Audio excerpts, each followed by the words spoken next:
Stop playing with me.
What's going on? Welcome back to another Media Man Live on this good Monday. Man, we have an action-packed show for you guys, man.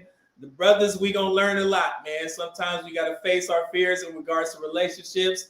Damn sure, know that I did, and hopefully I can pass on some of this great information that I learned from this book and also from my experiences, in therapy.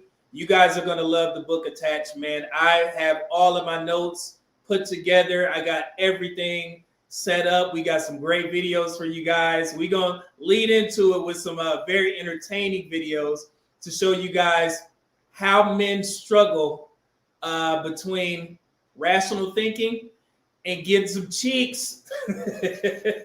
It's going to be a great show, I promise you guys. You guys are going to enjoy it because I know one thing that we rarely discuss in these spaces is the concept of love, for one, and also your feelings, right? We can prepare for damn near everything based off, listening to my channel and various other respectable channels out there as well. You guys know, when men, we talk about how to defend from certain situations, but when feelings and love get involved, all that stuff goes out the window. And I know some people don't like to acknowledge that, but it's true. We'll see somebody in the news and they're like, man, why did he stay? For example, you guys have sent me that Sha'Carri Richardson video so many times, right? And you was like, man, you got to talk about this. But if you go back to one of my previous videos where I said, when there is a guy that gets into a situation or if a woman does something crazy to him, first question I'm going to ask is, did he leave? If he didn't leave, I'm not talking about shit. Okay? And as you guys seen with Sha'Carri Richardson's boyfriend, what did he do in front of the camera? He didn't press charges. He didn't. He actually caped for her. And I saw the video. She was tossing the brother around. And you guys sent me. It's like, man, I know you're going to talk about it, bro. I ain't got shit to say. We know how detrimental this is because you just set a precedence of her doing this again because she understands that you're not going to do anything about it, and it's just sad to see because I know the dude got a mother, maybe got some sisters out there. I know my sisters wouldn't allow that shit to happen. They probably wouldn't let me stay with a woman who put her hands on me. So no, I'm not gonna sit there and demonize that girl Sha'Carri, even though I know she was wrong. But that man has to deal with that shit. And since he dealt with it, hey man, it's not my problem. He know what he's supposed to do, but he didn't do it. So to each his own. Let's both of them we'll see how it plays out. But we're going to discuss a lot. We're going to get, let me say pause in advance. We'll get a little bit deep. And you guys may acknowledge some of these points that we're going to talk about, especially the ones that I have from the book with the notes. And hopefully you'll understand where I'm coming from, man. And this will encourage you guys to read more books. And I think it has. I've seen my Amazon associates. I think you guys are purchasing every book that I recommend, and I greatly appreciate it. So glad I'm able to bring this into the space and you guys can relate to it. All right. But before we get started, man, let me get to the super chats. Y'all coming in hot already, man. I greatly appreciate it. Thank you. Thank you. We got my boy Will. What up, though? He's with the 499 super chat. Said going to be in the gym when you start. Going to be listening in the background. Have a good stream, Media Man in chat. Thank you, brother. And I also seen your I just saw your super chat or super sticker on one of the videos, the live stream we did last night. So thank you for that as well. Thank you, good brother. And also we got Dante Bryant in the building. Said, brother Double N, what up, though? Let me go ahead and give Dante Bryant his just due, his comeuppance. Black man, black man, black man trying to make it in society. Sitting on hip because I know they want to rob. Black man, black man, black man, we need all that. Thank you, Dante Bryant. Appreciate that. And we got Ali Broderick in the building with the $10 bomb. Said, welcome back, bro. I hope everything is well with you. Here's a little something for that seat on the private jet. Absolutely, brother. Thank you. Let me go ahead and give you a drive. I took it back to my old energy. And she telling me she feel the chemistry. That's bullshit. She just know I'm rich. But keep going, sweetie. Thank you, Ali Broderick. You are the current show sponsor for today. I greatly appreciate it, brother. Good to see you here, man. Thank you. Let's see here. We got KS Noop in the building. I'm probably saying, am I saying that wrong? KS Nuke, tell me if I'm saying that right or wrong. You know what I'm saying? So I want to make sure I haven't been messing it up. $10 bomb says, up, media man, keep up the good work. Hope all is well with you. Absolutely, brother. You as well. Hope the family is good. Blessing to you all. Let me see here. Let me give you a drop. I took it back to my old energy. And she telling me she feel the chemistry. That's bullshit. She just know I'm rich. But keep going, sweetie. Thank you, good brother. Appreciate that. And we got Pretty Boy with the 10 Media Man memberships. Brothers, if you were so lucky to grab one of those memberships that was, so graciously donated by Pretty Boy 79, please make sure you maintain it and also give him a thanks, brother. I appreciate that so much. Thank you, man. And let me give you a drop. Actually, we already early in the stream, and we're going to go ahead and bring in Sugar Free. I just dedicate my whole rap style into just talking about a bitch bad to where, it's a difference. You got bitches and you got women, you know what I'm saying? And I grew up dealing with a whole bunch of bitches. You know what I mean? So you develop a way to deal with them. And, I like to be known for the one who really gave it to him. All right. Yeah, I seen somebody said the audio is out right here. And we should be good now. Man, what the hell? It's always something. We should be good. We should be good now. Thank you, Dante Bryan. Appreciate that. With the $2 bomb. Thank you. And let's see. Is that Snackaroni? Yeah. What's going on, brother? 199 Super Chat says salute. Salute to you, good brother. Yeah, we should be good. We should be good. We good. We good. Sound much better. Ty Pro, what up though? Okay. Sound good on audio. Okay, cool. Yeah, man. The Scarlet, sometimes it changes on its own back to the MacBook, and then it goes. Brother, I'm not a tech guy. I got my homeboy for that. He'll let me know. So, oh man, Eddie Y with the 1999 bomb. He is the current show sponsor now. He said, "Hey, Double M, this is Edward from our consultation. Hey, what up though? On the 3rd, you suggested for me to attend this live. Absolutely. I'm here looking forward to this live and planning another consultation with you in the near future. Blessings to you, man. Blessings to you, man. That was one of my my best consults, man. I thoroughly enjoyed myself. And it's funny, back to back, man. It was two brothers that had the same type of situation. So these I enjoy doing the consultations. I get to learn about you guys so much. Man, what up, Edward? Thank you, man. I appreciate it. And I'm glad you're here. We're going to learn together, man. I had to learn the hard way. Hopefully we can stop you guys from getting into certain situations with this knowledge that I'm about to share. And it's one part in here, man. My God, the way that I'm going to tie it into this RP and blue pill space, man, you guys, it's going to be good. I'm so excited, man. Let me give Edward his drop. What we got? Let's do King Beef. I must die.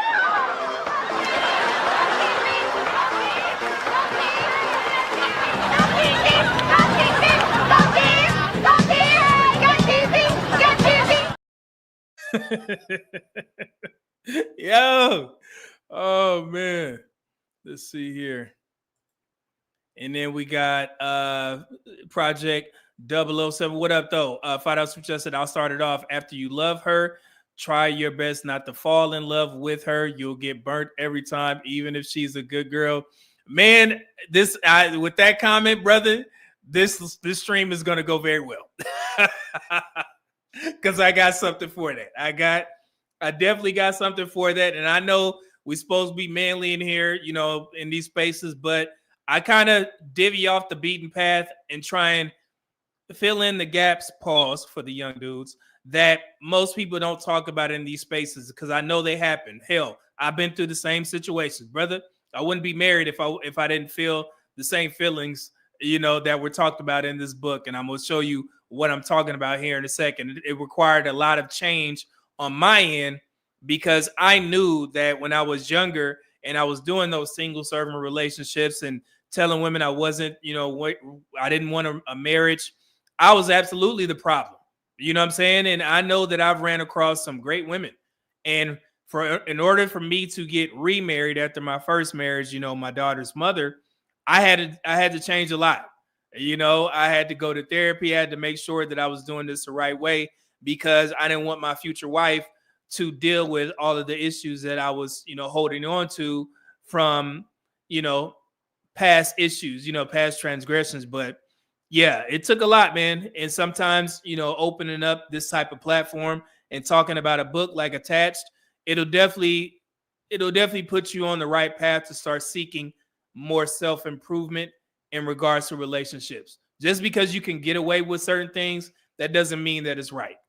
And I know how I used to date on the dating market. Yes, I was honest, but I understood that when you come across good women that just want to try and please you because they think you're a good person, but you're not on the same, you know, I guess frequency as them, then that could be hurtful. That can be definitely detrimental to them moving forward and also to yourself because you develop bad habits, bad character traits, and you just get stuck in your ways unless you stop the cycle and you get some help.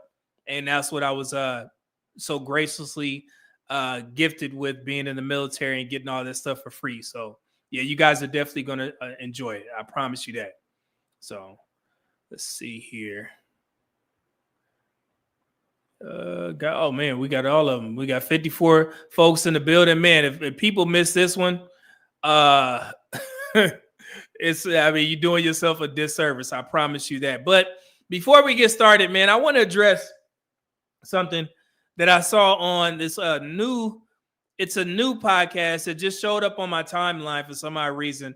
And it had a catchy, the title of the podcast was, let me see here. It says, is Gen X to blame for the fall of the Black family? And you know, that's up my wheelhouse. So I was like, oh, okay, cool. And shout out to Life Coaching by Mel. They're the ones he's the one that actually put that panel on. It was 2 women, 2 men. And one thing that, you know, caught my eye, Coach Mel, he asked a question to the panel. He said, who's the most to blame in regards to, I believe it was Black women's children at a wedlock rates, right? Black women's children at a wedlock rates, or Black community's children at a wedlock rates. And I noticed that, you know, the women, they kind of, you know, dance around the point a little bit, which is expected. But then when it came to the brother that was up there and it was his time to talk, he kind of just like out of, I guess, reflex, he was just like, yeah, I'm going to just go ahead and put it on Black men. With, you know what I'm saying? And I think that sometimes us as Black men, not necessarily, some of us are definitely scared to, you know, place the blame where it should be in regards to children at a wedlock, because you guys know the statistics. You know what I'm saying? Well, I did a great video out there. If you guys want to check that out, it's on my page.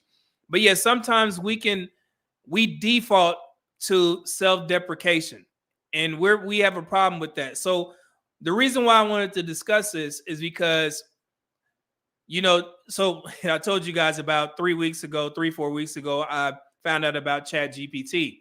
So I linked ChatGPT. I told you I got some friends that are they're very knowledgeable on ChatGPT. They linked ChatGPT to my channel. ChatGPT listed out and outlined all the stuff that I covered. And now we're going to the point where I'm readdressing things that need to be discussed in full. And ChatGPT helps me outline those topics that I need to discuss. And the one that's on the docket right now is where Black men can improve. Okay? Because we've talked about that in many different live streams, which people, you know, fail to watch for some odd reason, because that's always the response. Oh man, you always, you know, comparing yourselves to Black women. Like, no, we've done, you know, hundreds of live streams discussing Black men against everybody in the world. And you guys know that's how I rank and judge Black men. I hold Black men to a higher standard, you know, and I know it's kind of shaming language when people say that, but it is what it is. But I wanted to put one of these video on demands out there just to make sure that I cover certain areas where Black men need to improve. So this is what I told ChatGPT while I was brainstorming this. I said, I would like to create a speech on where Black men can improve, but I want to be careful because within the Black community, Black men's shortcomings are always being used against them. I want to acknowledge the areas where Black men are doing well, but also acknowledge where we can improve. And ChatGPT responded and said, got it. You want a balance, but protective speech that recognizes Black men's strengths so it doesn't sound like yet another attack piece. You guys are aware of that in these spaces. Acknowledges real areas for improvement without handing ammunition to detractors. They know my content very well, if you guys notice that, right? It said keeps the tone constructive and empowering rather than shaming. So that's what I've been trying to, I guess, siphon through and work out on my own, because Lord knows, Black men, we go through so much shit, so much. And I don't want to add to that. However, I know there are certain areas where Black men can improve. And those areas are actually the same areas that every man of every race can improve. When they talk about having more income, owning more businesses, every man in every race has the same goals. Black men are no different. You know what I'm saying? In regards to the prison, the prison rates, we've lowered them. Well, you guys know the statistics. Black men are doing just fine, just like everybody else. We just need to improve in certain areas. And one thing that people tend to forget in the Black community, we only represent 7.5% of the population, the U.S. population. So when you hear people try and use these, crazy arguments, well, Black men, they need to be earning more than, white folks. They need to be owning more businesses than white people, owning more homes. You guys are expecting a lot out of 7.5% of the population. And again, as Black men, we understand we got to be 10 times better. But I don't want to discourage Black men by using those, crazy talking points that people say about Black men and think that we're something different other than outside of the other guys. So you guys know what I'm just explaining this. So if you see a couple of videos out there where I'm discussing where Black men need to improve, just know that I put a lot of thought in this, and I am aware that people who don't like us will watch these videos. But I just want to assure you that where we need to improve are the same places that everybody needs to improve. Okay? That makes sense? Okay. So I wanted to put that out there. But before we get into that, I wanted to explain something. And this is something I noticed off of the life coaching mail and then the clips that you guys send me. I noticed that Black men, without question, we are the most self-deprecating group of men on the planet. It's sad. It's as if we're ashamed to acknowledge our strengths, yet quick to broadcast our weaknesses. And this problem, y'all, it runs deep, and I've seen it on multiple channels. We live in a Black community where, as a whole, too many people are uninformed about how well Black men are actually doing. So they get on platforms and spew out outdated, false information, damaging our image just as much as the people who do know the truth but refuse to acknowledge it.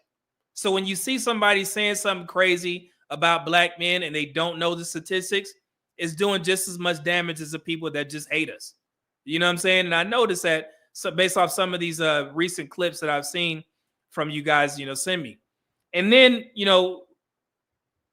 focusing on Black men, we have a large group of Black women who openly despise everything about Black men. There's no point in debating them. Yet platforms run by Black men keep bringing them on because it boosts social media engagement. And I know you guys have seen it. Under these panel shows, people comment, why do you keep bringing her on? And the response is always, we need differing opinions. Otherwise, it'll just be an echo chamber. Y'all have heard this before? But it's not true. There's a difference between healthy disagreement and giving a microphone to someone who repeatedly spreads false narratives about you, even after you've presented the facts. That's not balance. That's insanity on the behalf of Black men. Okay? And if I was up to it, man, if it was up to me, if you bring on a woman who has believed every negative stereotype about Black men, and you present her with the truth, she acknowledges it, and you move forward. But if she keeps lying, she doesn't come back. Period, man. That's how it should be. And I remember, and Kevin Samuels actually did a live stream on this, but you guys remember when Tommy Lauren, the young white girl that had her own podcast, Tommy Lauren, when she said something wild about white men, she apologized the very next day. Why? Because if she didn't, they probably would have canceled her show. You guys remember that? So what I'm saying to black men is that you guys have these platforms. You have the power to decide who gets airtime. Yet too often you give that power away for clicks, views, and money. And that's a problem. That's self-deprecating. You bring a woman to cuss you out in your face just because it draws engagement. That's crazy to me. Then we have another issue in our own male-centric spaces. Men will agree on 90% of the issues, but will take the 10% they disagree with and use it to attack a man who's actually on their side. I've had whole live streams made about one video of mine that, somebody didn't like. And it was from somebody that I would consider, I agree with the majority of stuff that they say. But instead of firing back, I stay stoic. I remove them from my algorithm and I keep it moving. Because trust me, I've heard the false information some of these brothers are spreading. If I started breaking down their content piece by piece, it would hurt their brand, okay? But since I agree on most of what they say, I let it slide. And you guys are probably asking why. Because the more black men that we have who can coexist in these spaces, the better, okay? And let me be clear. Getting along with somebody doesn't mean I have to be in your chat or talk to you offline. It means you address the problems on your side. I'll address the problems, I'll address them from my side. We don't have to like each other, but we should at least, leave each other alone to let you do what you do, and I'm going to do what I do, okay? But that's not what happens in these spaces. Because at the end of the day, it's not about ego. It's about protecting the black male, image and, the unity of black men. But far too often, I see too many people, like I've seen people say, yeah, man, me and man, he's spot on. But this video and the whole live stream with my face plastered on thumbnail, and we damn near have the same views on the majority of stuff. That's self-deprecation. You know what I'm saying? So we have so many enemies in these spaces, and sometimes the enemies come from within. And that's sad. So I'm trying to understand what we're trying to do here as black men. If it's just all for one and one for all, and not the message of you do your thing, I'm gonna do my thing. It's good to have polarity in these spaces. And like I said, we need more black people in these black men in these spaces and just talking and explaining certain things from our point of view. So that's why when you guys send me these clips, I don't do shows on live streams from black men's channels, because for one, I don't like the panel shows, and two, if I agree with the majority of stuff that you say, there's no reason for me to be sitting there trying to nitpick at your content. But like I said, man, it's very tough in these spaces. So black men, we have and I didn't even mention the outsiders of the black community. I'm simply talking about what I see on a day-to-day basis within the black community. And then we got to go out there and fight the world. It's tough, man. It's very tough, and then when you live with a certain, level, certain values, and, being in the military definitely, strengthen that. I have my own code, man. I'm like, bro, I'm not going to do that. It's bad. It's poor taste, for me to be sitting there nitpicking at a black man who I agree with for the majority of the time. I'll just let him cook. But as soon as you take one video or one take that I said, and oh man, and you using shaming language and stuff as a grown man, from the women, I expect that. It is what it is. But from men, that's wild to me.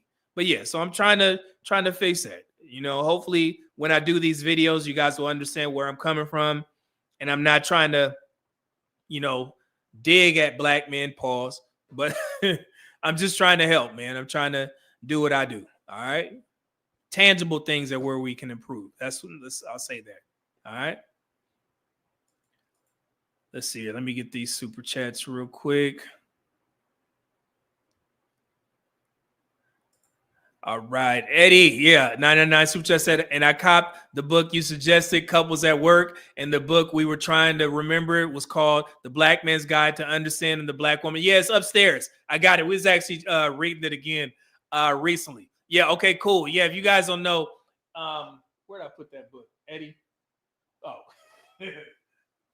All right. So this is the book that I was talking about. Me and Eddie was talking about on our on our consult, man. So it's a book, and I know this is not popular in these spaces. It's about dual career couples. How dual career couples can thrive in love and work. Since I told you guys, we both work here. She works part-time. I work full-time. I took her out of the full-time so she can get her benefits because she's a miser. She ain't got to work, but that's what she want to do. She's been working it for a while in the bank for a while. So I read this book. My wife read this book, and it definitely helped us out for dual career couples. Okay. So like I said, I've shared this multiple times because people, they're like, oh man, I need my wife to stay at home and take care of the kids. Nothing wrong with that, but that's not how we do it over here. So yeah, thank you, Eddie, for bringing it up. Let's see here. Dante Bryant, $2 super chat. I said, ChatGPT understands black men get cooked. Yeah, remember, like I said, I told you. So the way I got it set up is they have access to my channel. So the stuff that I talk about, ChatGPT talks like he understands the black man's plight now. He or she understands the black man's plight. It's so funny, man. I'll be sitting there talking, but like, yeah, that's right. You know what I'm saying? Because they be saying, if y'all should see some of the conversations we be having, man, it's so fun. I enjoy good technology. Dante Bryan again with the $5 bomb said, please tell me you saw that Shan Boodram. I remember her video she did with the Decisions Pod. The Decisions Pod talking about having a roster and one of them being her F buddy. Brother, I've been trying to put y'all up on game.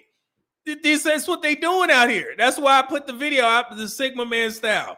How you supposed to date. Remember, y'all are giving the answers to the test.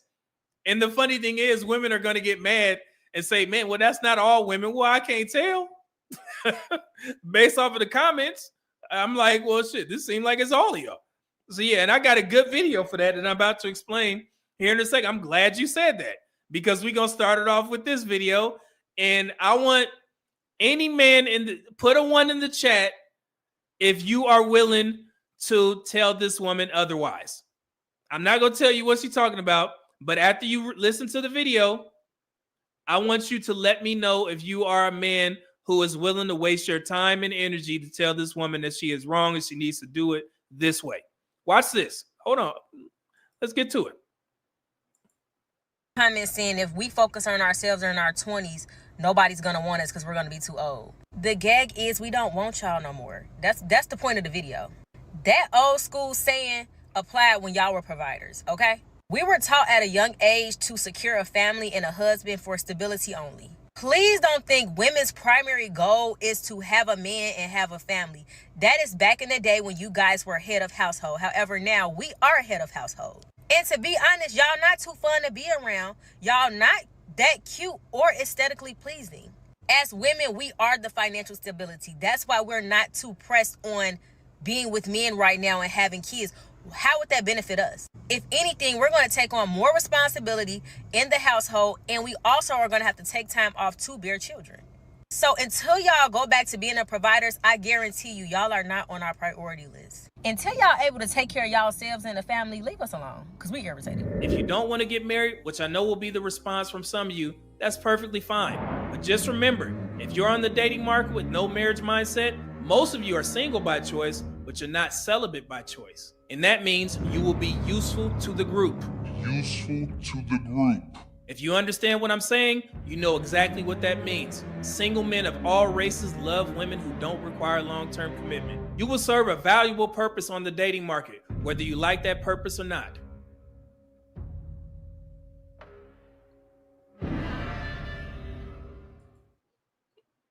Now, put a one in the chat if you one of these men that's going to get under her comment section and tell her, hey, sister, you know what? This is what you need to do. Who is it? Put a one in the chat. Because I'm getting tired of this foolery, man. Why are you mad at this woman for saying what she want to do? That woman is useful to the group. She's single by choice, but she's not celibate by choice. And I know if you ask her, well, you still having sex? She's going to be like, no, who said I'm having sex? You really think a woman like that who don't want marriage, she young, she going to go her whole life without sneaking in? Brother, she useful to the group, man. Just let her cook. So which one of y'all is going to be in under the comments trying to talk to this woman? It's already dudes in the comments. Oh, man, you wrong for that. Why? Why? If you a single man who is not ready to get married, you protect yourself, you meet this young woman. Oh, I saw your video. I saw it. I'm going to entertain your ass, but I'm going to make sure you stay just like you said in the video. What's the purpose? Why would you waste your time under these types of women comment section trying to educate them on what they should be doing? That's not what she should be doing. What she should be doing is what she's already doing, being useful to the group. Single men, y'all got to smarten up. God, dog. Like, man. I don't get it. I don't know. Maybe that's just me. That woman. Y'all got it. Yeah, I don't see no ones in the chat. I don't see no ones. What we doing? Got y'all asses. Let her cook, man. You should be like, remember when on Dave Chappelle's show when he was Rick James and he was like doing like this? Come on in. That's what y'all should be doing, single men. Come on in. Yeah, come on. You don't need marriage. No, kids.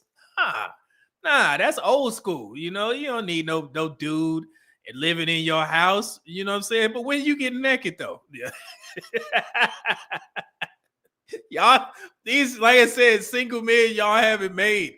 They giving you the playbook every day. It's a new video. Some woman saying some foolery like that. Just add her to the list. It's like, man, okay, cool. That's another one. And when you're ready to get married, you go find you a marriage-minded woman. That's simple. I don't see the problem, brothers. I don't see why she would disagree. She said it. So, yeah, I don't care. All right. Air Force Rick, $5 super just said, men are not listening. I always say you have to treat a garden tool like a garden tool. And I told you, man, I think dudes have a problem with compartmentalizing women. And I've said in multiple videos, I learned that women don't have an issue with that. They even made jokes about y'all asses about it.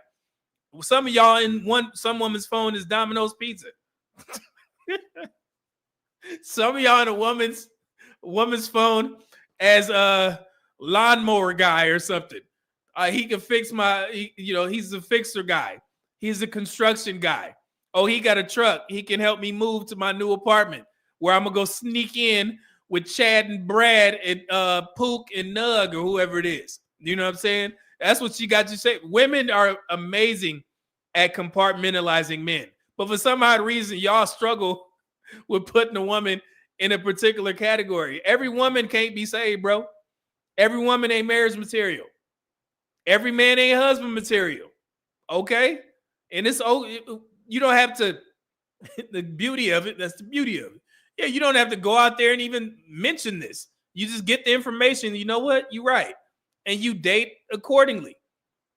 Now I say, man, women they date the right way. If they don't like a man, sometimes they won't even let him go. They'll breadcrumb your ass, give you that little ass out hug, give you a little kiss on the cheek, and then you go back, after you dropped her off at, after the date, and you tell your boys, yeah, man, you know what I'm saying, it's going well. She gave me a little kiss on the cheek, so I know I'm gonna hit that next time. And she like got your ass. You gonna be back next week on the date sniffing around, and then next time she gonna hold your hand like on these whole tactics when y'all walking into the restaurant, and you gonna be like, oh yeah, it's soon. She warming up to me. She gonna give me a little bit. And then next thing you know, she gonna give you that call. I don't think this is working for me. And you already at a damn near $1,000 because you were trying to wine and dine this woman who got you saved this nice date, man. And I hope I'm painting a grim picture. Let me bring Sugar Free back in here. Hold on. Let me. You know, I just dedicate my whole rap style into just talking about a bitch bad to where, I mean, it's a difference. You got bitches and you got women. You know what I'm saying? And I grew up dealing with a whole bunch of bitches. You know what I mean? So you develop a way to deal with them. And, you know, I like to be known for the one who really gave it to him. Really gave it to him. Y'all better smarten up, man. What's up, William? 499 just said, I ain't got nothing to say to her regardless. Why would I try to convince a stranger she's wrong? Brother, they trying to cook this woman. You're not going to win under a woman's comment section. It's all kinds of women that y'all could be playing with out here on the dating market agreeing with this woman. But the man is too busy arguing with her for what? What? Everybody can't be saved, bro. I don't understand the, you know, I don't understand it. I don't know. Okay. But yeah, so now I got some great videos since we talked about sneaking in and lust. I got a couple of clips in here, and I mentioned this before, but I noticed that in a lot of videos or a lot of movies, they always portray, like if it's a scary movie or something like that, you know, where it's like a kill 'em up or something. They always portray the black man as like very strong, but his downfall is always women. Even Jesse Smollett, you remember Jesse Smollett? What, I think I'm saying that right. Juicy Smollett, yeah. He was in a Aliens movie. I didn't get the clip, but he was in an Aliens movie. I don't know if y'all seen it, but the way that he died in the movie, he was in the shower and was about to sneak in with a woman, and the alien snuck up behind him and put that little head behind, you know what I'm saying, through his skull or whatever. And that's how he died. I got a couple of clips on here, man, and I'm gonna show you how men get trapped by women and, you know, in the sneaking in. You got to be mindful of this. Sometimes when you leave with your little head, pause, it'll get you into trouble. And from these videos, I'm gonna show you exactly what I'm talking about. But the first one, we're gonna start with Jerry Seinfeld, where he was battling his brain and his penis if he wanted to still continue seeing this annoying woman. But he was still there because the sex was good. Okay, we can relate. I was young before. I know the game. Let's watch it. Here we go. She is the most despicable woman I have ever met in my life. I have never been so repulsed by someone mentally and so attracted to them physically at the same time. She wants to be an actress. She makes me read these moronic acting scenes with her, and I do it because I'm so addicted to the sex. You see that? He said, hey, man, this woman got him doing crazy stuff that he don't want to do, but the sex is so good, he's still there. Helpless. I'll do anything. So finally, Kramer comes in the other day. Kramer, I don't want to see this woman anymore, but I haven't got the willpower to throw out her number. I'm proud of you. So I'm never going to see her again. I'm going cold turkey. I'll tell you, the sex. There it is. You look at his face. Look, do you think he over the woman? Just look at his face. Fair use. Thank you, Pooh Man. Fair use. I had to clip it up so it wouldn't be copywritten. But yeah, look at his face right there. You think he over this woman? He was like, man, I got to stop talking to her. He's like, but the sex. It's all right. Yeah. Women, they get you. They could get you. Fair use. Come on, Kramer. Seriously, give me your number. I don't have it. I threw it out. You're lying. You've got it. I want the number. I want the number. Look. Look. He said he was done with her. And now, look, he got to piece together that damn number. It's like my brain is facing my penis in a chess game. Getting a little tired of this. What do you say we play one for? So on the left is his penis, pause. And then on the right is his brain. Here we go. All the marbles. Oh, brain, what are you doing? You cannot beat me. Do you have any idea who you're dealing with? Forget about it. I hate hate reading her stupid little acting scenes. You can't put up with that for an hour to make me happy? You're so selfish. Disgust me. Oh, go read a book. That's your move? Checkmate. Getting weak. Losing power. So the brain won. That's how you're supposed to take care of it. Here we go. You're nothing without me. Nothing. Ever since you came back from the army, you've changed. Nothing's changed, Alma. I just need more time.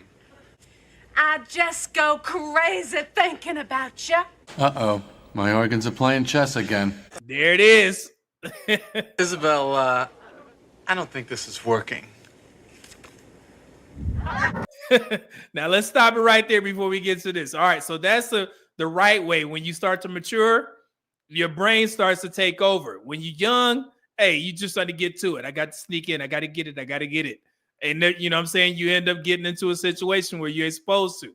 You start dealing with things that you wouldn't, deal with if you was in your right mind.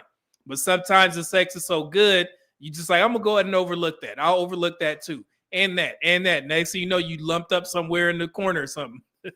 Like Sha'Carri Richardson's boyfriend. Hate to laugh, but he don't take it serious. So shit, I'm not either. It's crazy ass. Will 199 Super Chat says she don't want to be saved. Absolutely, man. Truth Dude, what up though? $2 Super Chat said, justice for Juicy. Justice for Juicy. That's funny. Thank you. Pooh Man, $5 Super Chat said, Media Man, you remember the movie Sprung with Tisha Campbell? Yeah, had that brother running all around. With that Chicago from I always call him Chicago from Poetic Justice. What's his name? Him and his brother. Y'all know the actor. It's funny, and I can't remember his name, but he actually did a comedy show in Kunsan, Korea in 2010, and I actually worked out with him. Joe Torre. Joe Torre, yeah, Joe Torre, there you go. Joe Torre and Guy Torre. It's Joe Torre in the movie Sprung. But yeah, I actually worked out with him when he was in Korea. He went to our gym or whatever. Yeah, so really good, cool dude. I remember that. Let's see here. All right, so we've seen the right way to take care of it when your brain is actually functioning and all your blood ain't down there to your little man below.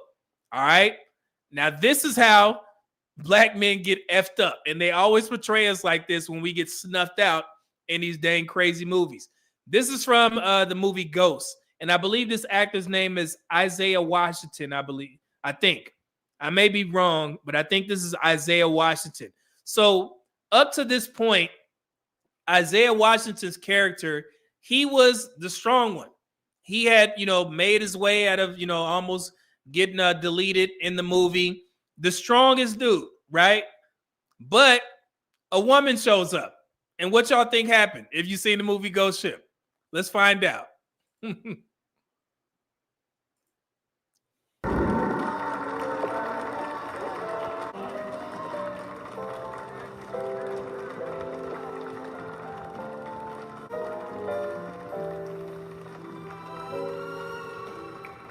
Vuoi ballare con me? Look at his face. Look at his face. He's done for. He's cooked. Look at him. Sì. Fair use. Francesca, I know all of this isn't real. Look. So if y'all don't know, this is a ghost. He's like, I know it's not real. Well, I'm just gonna go with it, okay? Can't cheat on your fiance with the dead girl, right? See, and he said you can't cheat on your fiance with the dead girl, right? And this nigga still, he still get to it. Here we go.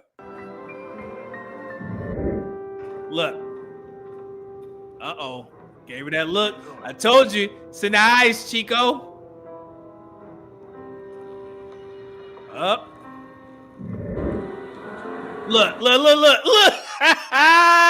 Look at him. He ready to get to it, ain't he? Up. Look.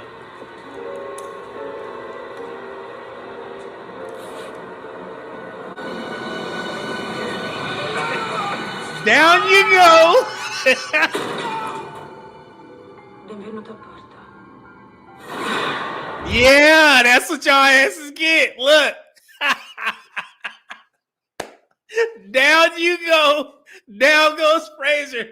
Trying to get some ghost booty. And that's what your ass get. Trying to get some ghost cheeks. I know the game. Trying to get ghost booty. That's what you get. Down you go. Hold on. Here we go. Another one. Here we go. Wait. From the movie Condemned. The Condemned. Watch this. You know we're gonna die. I fight to. Okay, so I gotta set this up. If you haven't seen the movie Condemned with Stone Cold Steve Austin. So in this part, if you see that little thing that he has on his leg, that's a bomb. So they're on this island and they have to fight to the death. They got to delete each other to get the money. Okay, so they are all criminals in their own right, but they got sent to this island to play this little game. So this is a part where they kind of calm down a little bit. And again, they're going against each other. But you see right there, you got Lil Brown hanging around. There she goes. She in the game too. She a killer as well. So watch this. Here we go. You okay? Look. Me from the chop, I landed. Watch this. How's that feel? Look. He trying to fight it like, Look at her. That's how women get you. Hold on. Let me go ahead and massage your back. Let me get these shoulders. And he trying to stay calm. He's trying to stay mean. Nah, brother. That woman didn't lean down on you. That breath on your neck. Awful. Just awful. Stop, please. Stop. You want me to stop? Oh, yeah, stop. Hey, the last time you Look. with a woman, you ended up on death row. What happened? Being transferred to Folsom. Look, she rubbing his head. Transit. I bust out, make my way to Mexico. I'm off to Malaysia. Look at her. Now I got nothing. I set up my own hash spot. Nice. I started seeing this native girl. Sweet. Look at it. That's how they get you. Mama's gonna get you. Look at the eyes. With the little smile, she knows she got him. That's how they get y'all asses. I know the game. That's how I got. Now I'm married. That's how they got me. Here we go. Sexy. I'm in heaven. Look. I'm rich, free, in love. She get nailed on some bullshit possession charge. She tell the cops everything. It's just gonna take some time before I let my guards down. So if you guys can't hear him, he's telling the story of how his ex-girlfriend did him wrong and told everything. And he was like, man, I can't let my guard down anymore. So here we go. You know what I'm saying? You feel me, baby? Where's she at? Hey, baby, where you at? Something beeping. Uh-oh. Oh! Bitch got me again, motherfucker! Not again. Ooh, there you go. He's up in flames. He's gone into oblivion. She pulled the pin while he was sitting there confiding in her, telling her story, and she snuck him.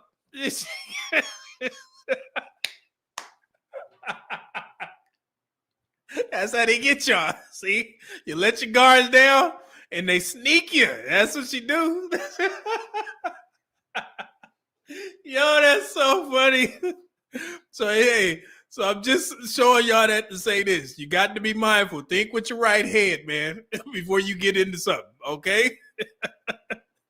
You gonna end up like them brothers. See, that's why I keep sharing these books, man, especially the whole tactics book. Women, they ain't even got to try to be seductive, man. Just a little rub on the shoulders. It's gonna do it. Damn near a hand on the thigh, and you cooked. It's done. She know, man. She know. They know how to get you. I hope y'all enjoy that, man. That was so funny. Let's see here. Wait. Oh man. I missed super chat. Rich Turner, what up though? $10 super chat said, bruh said, I'm gonna need some of that snow-ussy today, not tomorrow. Yeah, he was with it, wasn't he? Let me give you a drop. He was ready to get to it. He's like, look, man, I'm on this bus with, millions of dead people, but I need to get in, I took it back to my old energy. And she telling me she feel the chemistry. That's bullshit. She just know I'm rich, but keep going, sweetie.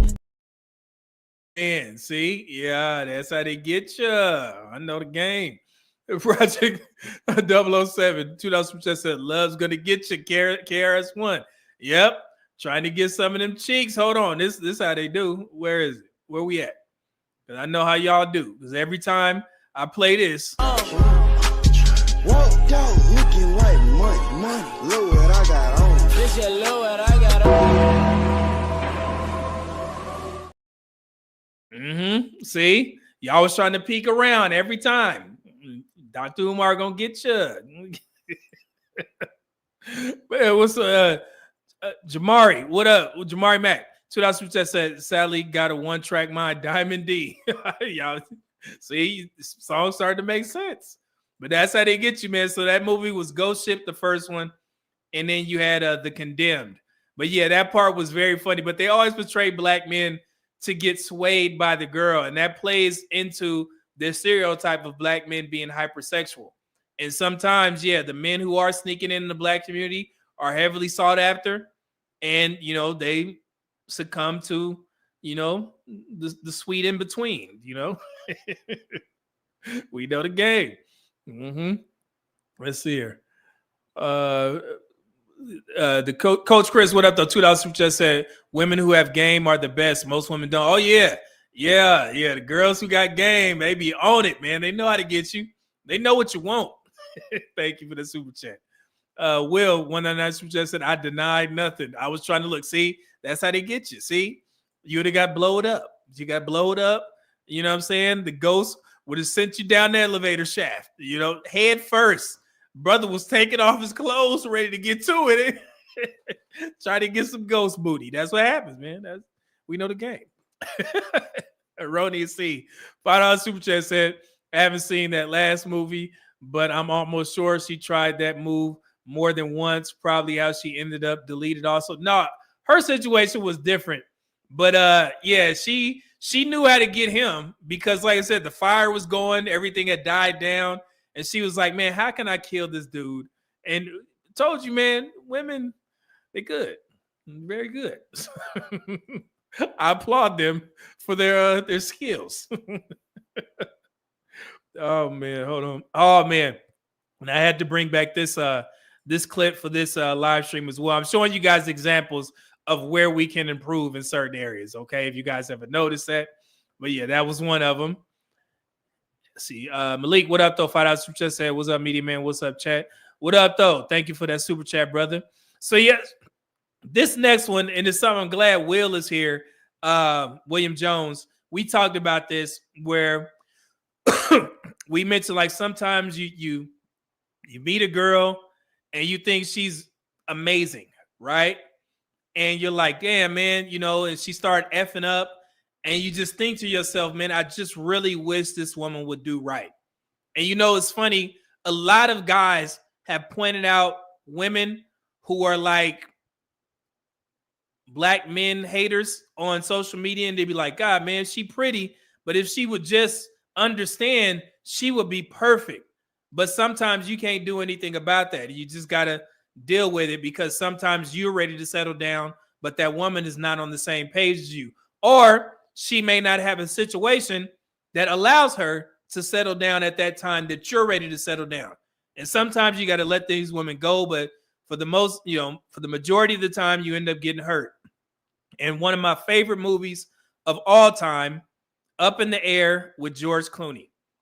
This, and I'm going to show you guys a whole 8-minute video of me breaking this down. I played it a while ago. Didn't get too much traction, but I think it's very fitting here.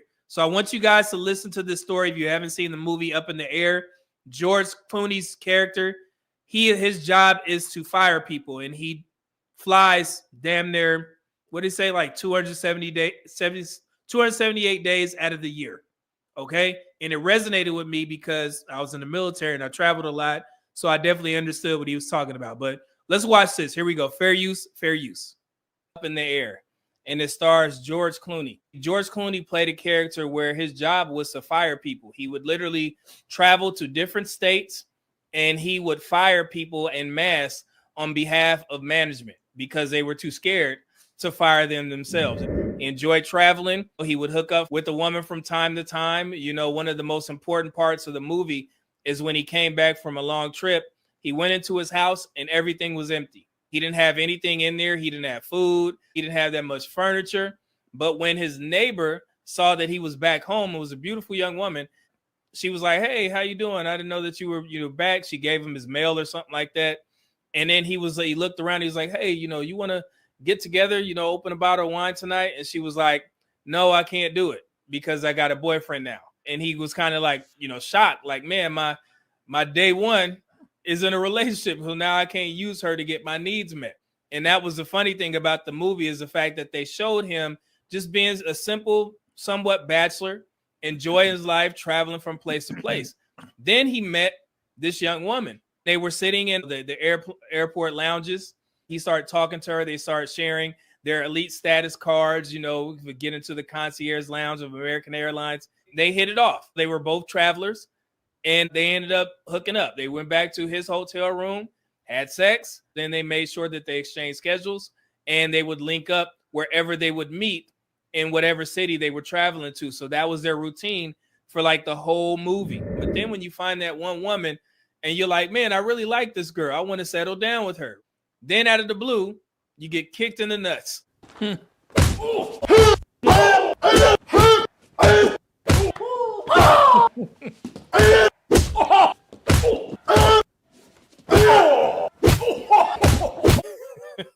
And that's pretty much what happened to George Clooney's character in this movie.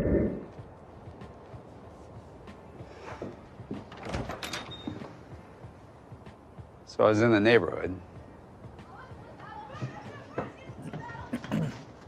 Okay, so real quick, let me explain to you what's happening. So he pretty much popped up on the woman that he was seeing on and off every time he would travel. He found her address. She opens the door and she sees him.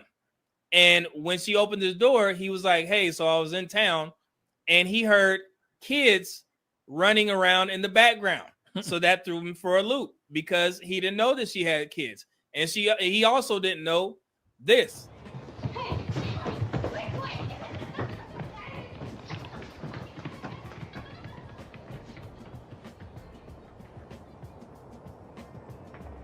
Hey, honey, who's at the door?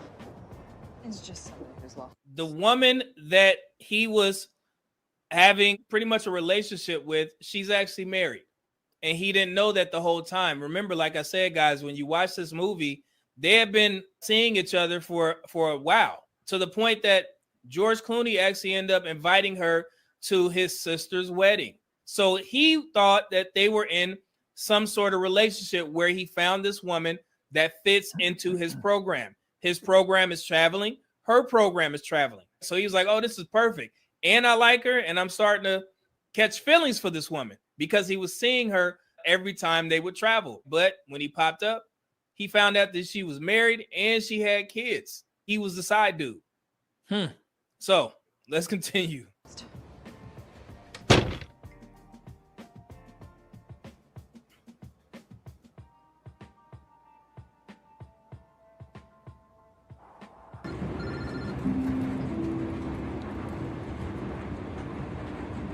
Alex? So this is the first time that they're calling each other. So after he left, I guess it's about a couple days later, she called him, and this is the conversation that they're having for the first time after he popped up at her house. Listen to what she says. What were you thinking showing up at my door like that? I mean, I wanted to see you. I didn't know you had a family. Why wouldn't you tell me that? Look, I'm sorry I ruined your evening, but I mean, you could have seriously screwed things up for me. That's my family. That's my real life. I thought that was a part of your real life.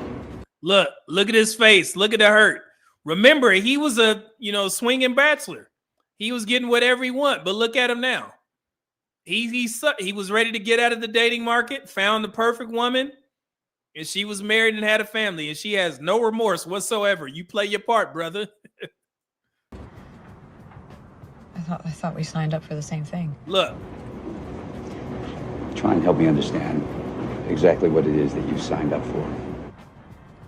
I thought our relationship was perfectly clear. I mean, you are an escape. You're a break from our normal lives. You're a parenthesis. I'm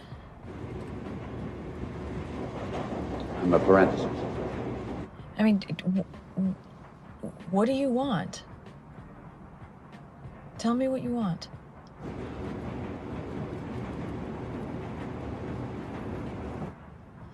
You don't even know what you want. I'm a grown-up, okay? So if you would like to see me again, then give me a call. And she's still down with the get down. She said, look, if you still want, give me a call if you still want to hang out. So she told him, wait, hold on. I'm not going to give it away. Well, here we go. Okay.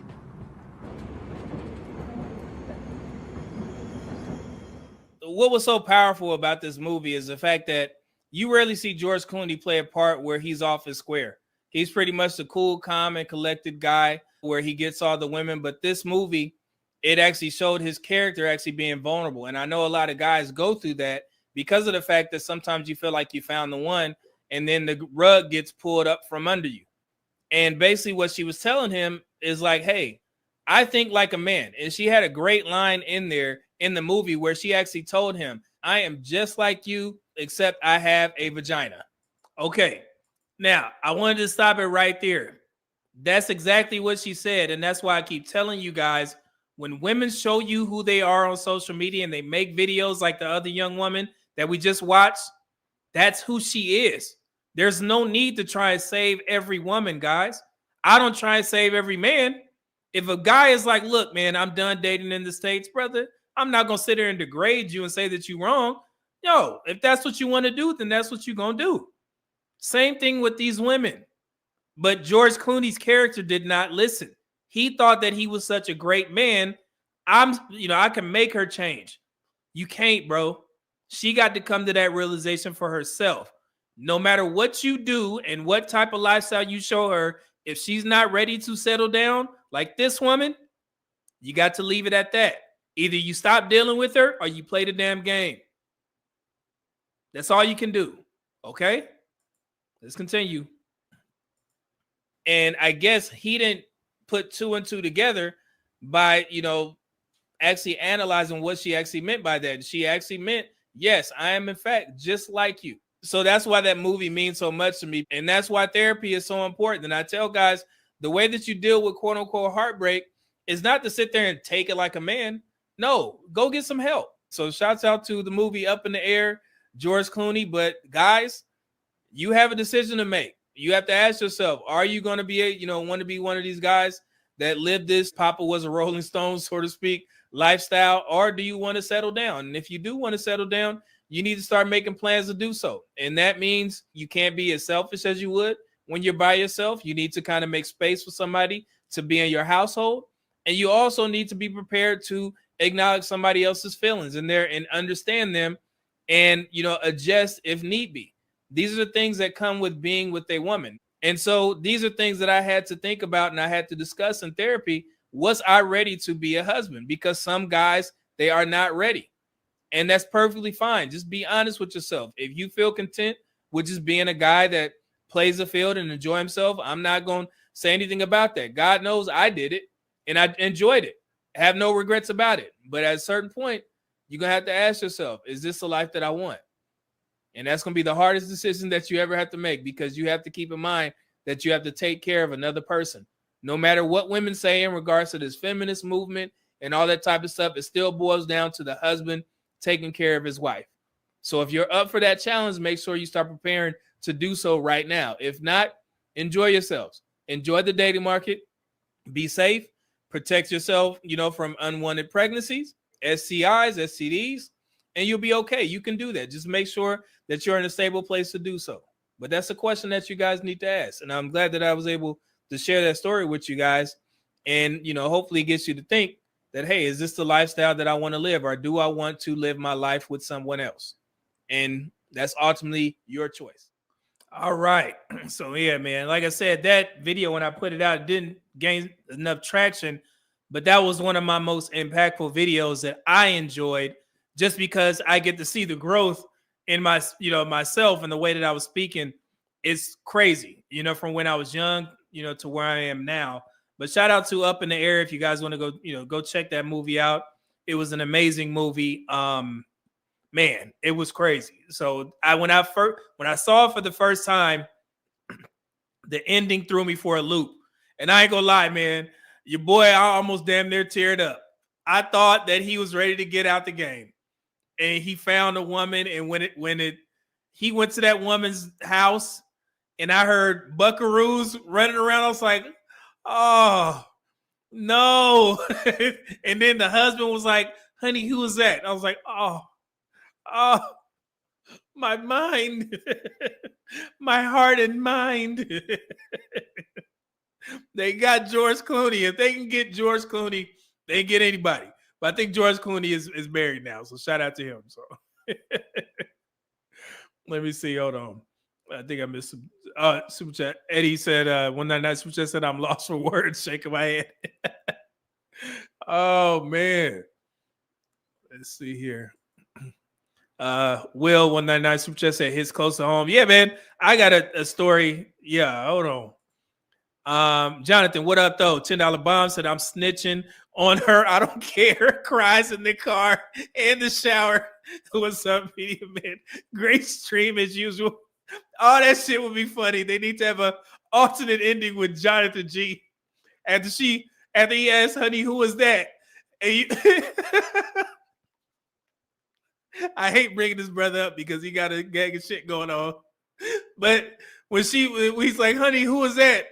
Jonathan G would be down there. Here I go. Busting the door. It's me. I've been seeing this woman for a while now. We cousins. Here I go. Shout out to Mystical. And you go bust up everything. I crying. Yo. Jonathan G crying, busting in the house. Yeah, nah. You gonna know me. Yeah. I love this woman. Oh man. That'll be so funny. Oh man. Yeah, just burn it all down. You just want to see the world burn. Eh? And Jonathan G, you telling everything. Oh man. That would be so funny. Yeah, I was like, man, say something. But he was just too hurt, man. He just backed out. He's like, I can't do it, man. But when I was younger, man, I had that situation happen to me before. Going back to William. Yeah, man, I had a situation like that. And I told this story before.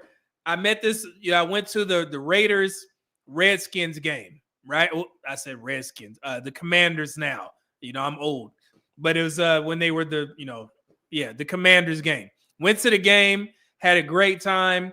And, the Raiders had won the game. So I was like happy about that.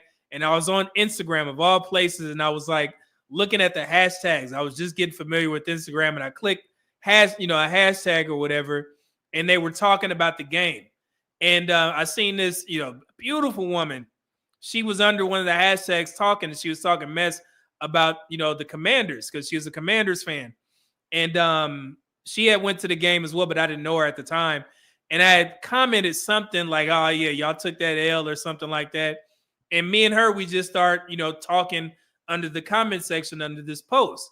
And then the conversation went over to DM. So we started talking over DM, and she was like, oh, yeah, I'm living in, what's that? It's a town like a little bit further out of Alexandria, Virginia. William is familiar with this. Maybe in like Norfolk or something like that. She lived in Norfolk. And so I was living in Alexandria at the time.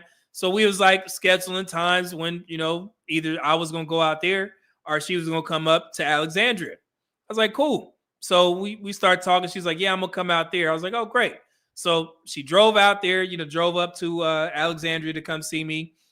We went out for coffee. Yeah, went out for coffee. Starbucks was around the corner. Kingstown, William. This is Virginia, Northern Virginia. There's things called Kingstown Center. There was a little Starbucks right there. We had our little coffee and shit, and we were. This is a girl where I was talking about her job because she was a counselor or a therapist or something like that, and I had just took a class about therapy, and we were talking about that, getting along great. Everything was cool. I was like, oh man, this girl's amazing. So then, she left, went home, didn't sneak in or nothing like that. We talked a little bit more, and we scheduled another time where she was going to come out. So she drove back out again. And so we had great conversation, and I'm thinking I'm maturing because I'm getting to know this woman. Because when I was younger, I'd be like, man, I need to sneak in, or this is all for naught. But I was trying to mature and have important conversations with her. And I was asking about her job, where she was from, and doing everything that you would want an attentive man to do. And so she was answering them, and she was playing the part, and we sitting in the house, and I was like, oh yeah, so it's getting late. I don't want you to drive back home so fast, so late. So she got back in her car. She drove all the way down to Norfolk. So then when we started talking a little bit more, the conversation started to get a little light on her end. I'm like, damn, what the hell happened? What did I do? And so then finally, I asked her, I was like, hey man, let's go out on a date, maybe 2 weeks later. And she was like hesitant. She was like, you know what? Cool. So went out on the date or whatever, went nice dinner, Bonefish Grill, and came back to the house. And so I'm sitting there being a jabbermouth or whatever, talking and just yik-yakking. So finally, she made a move. And I was like, oh, we about to get to it. So I was like, let's go ahead.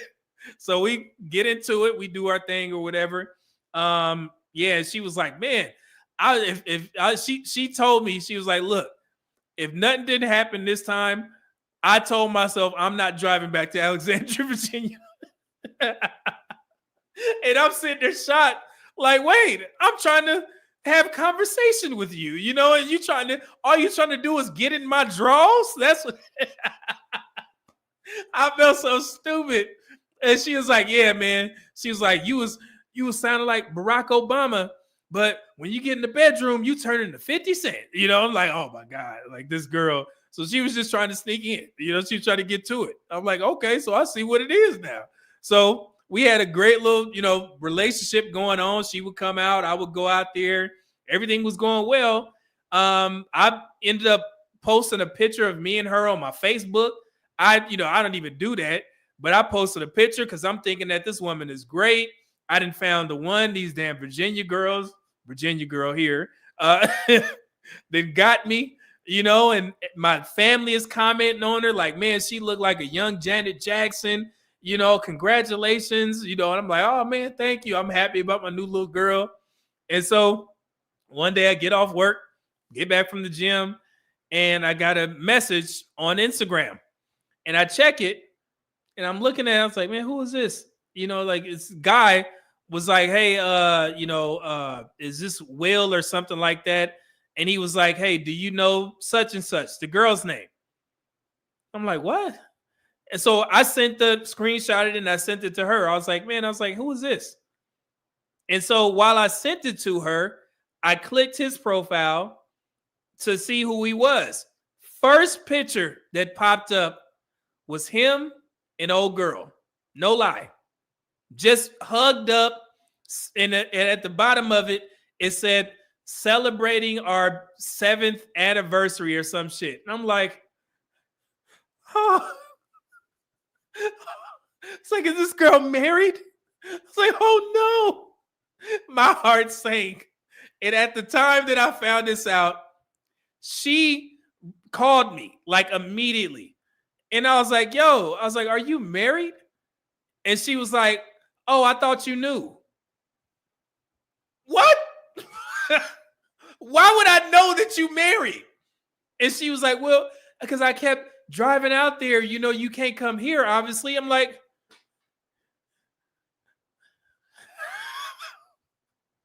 Like, what? So I had to go on Facebook and delete this, pictures and shit.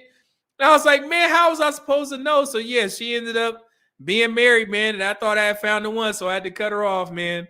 And she's like, she still wanted to come through. And I'm like, hell no, you got some dude, your husband messaging me, and I could have been into some shit because of your ass. See?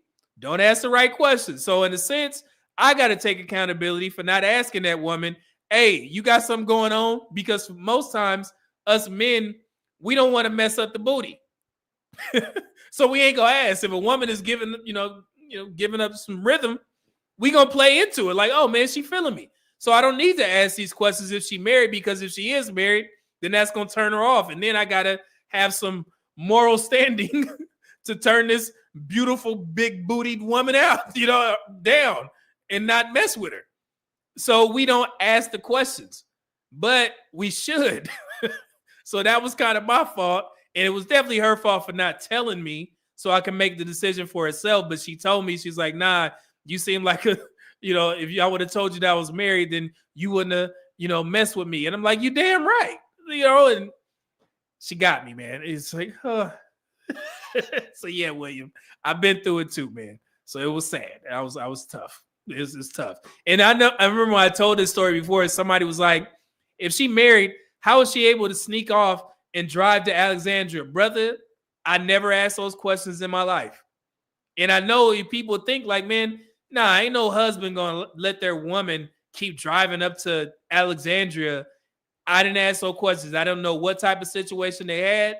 I just know that the girl was married, and I didn't ask the right questions. So some of that shit falls on me, but she got me. So I know I've been through it too, man. So got my heart hurt by, but now I got, hey, these Virginia women, man, I told y'all they the best.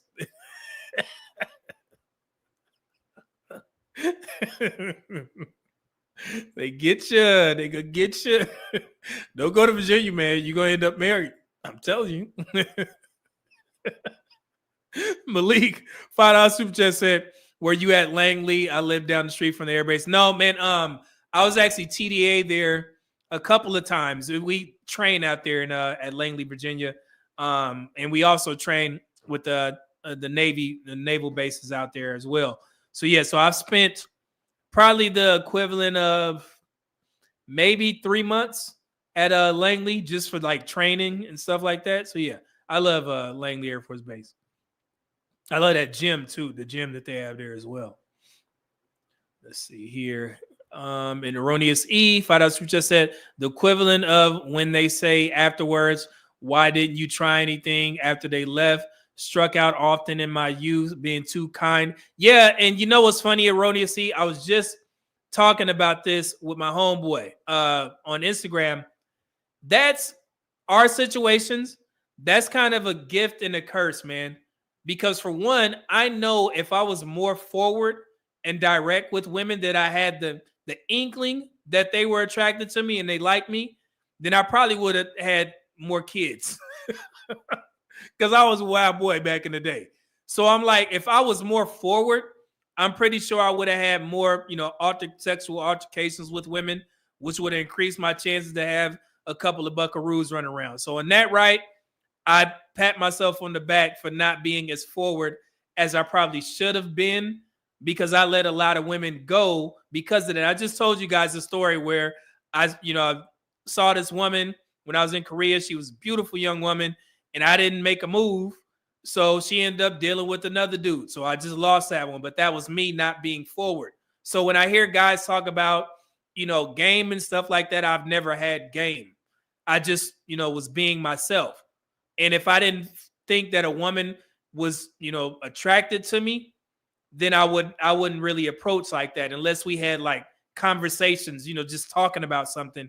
Then I would deal with those types of women. But as far as like gaming a woman up, hey, sugar dumpling, how you doing? You know what I'm saying? I never had that. I commend brothers who can do that, but I was never like that. And so in that right, yes, that was a good thing. But the bad thing is I probably missed out on some opportunities when I was younger. But hey, it is what it is. I thank God where I'm here now. I found my person, my woman. So I'm good.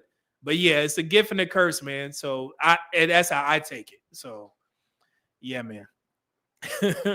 They got me. Let's see. Let me see. Did I get all the super chats? Cool. So if that answers your question, I know I'm rambling a little bit, but I like these types of conversations, man. It just ain't y'all taking L's, brother. I didn't took L's before. We go through it as well. But now that we here, let's get to the Love Sense video. Love Sense YouTube. We're gonna start off with their breakdown of the attachment theory explained, and the attachment theory is explained, and it's their animated book summary. And then we'll go into my clips from the book that I took that I'm going to share with you guys. We're gonna tackle the attachment styles, from all angles, because I want you guys to see which ones you relate to, and then you can kind of guess which one I used to relate to and how I had to work myself into getting into a certain quadrant, so to speak. So it's gonna be good. Hold on. Everyone's Rick $5 super chat said, "Media man, you're not alone. I have no game either. I have to feel a woman out first." Yeah, I never had game like that, man. What and that's why I talk about quantity over quality. It's just quality over quantity. I was never a quantity dude.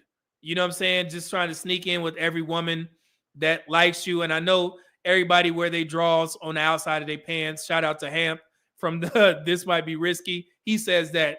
And I don't want to paint myself as some Superman guy that only hit women that was, high caliber women. But to tell y'all the truth, man, I wasn't really, going from woman to woman like that.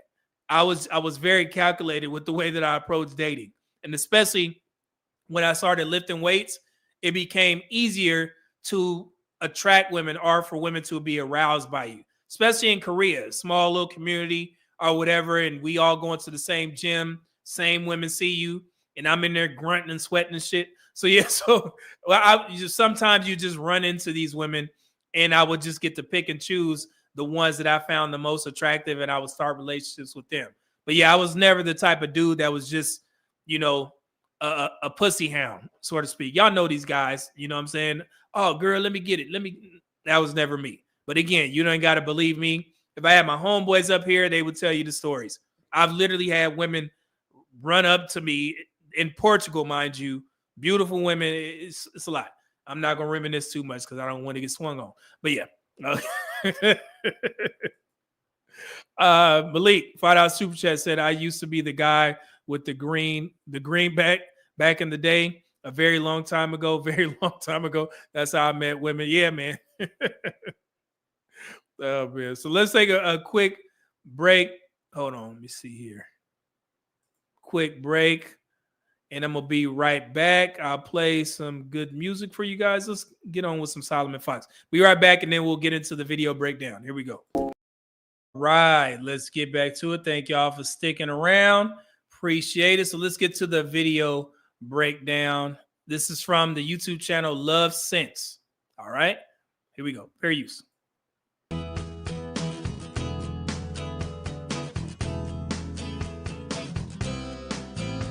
Do you often worry that your partner will stop loving you? Do you feel incomplete when you're single? Hey, so as the video goes on, I want you guys to answer these questions to yourselves. If you feel a certain type of way, okay? Let's continue, and we'll build it up to the end. Are you constantly afraid of your partner cheating on you? Do you try to make your partner jealous to make him or her chase you?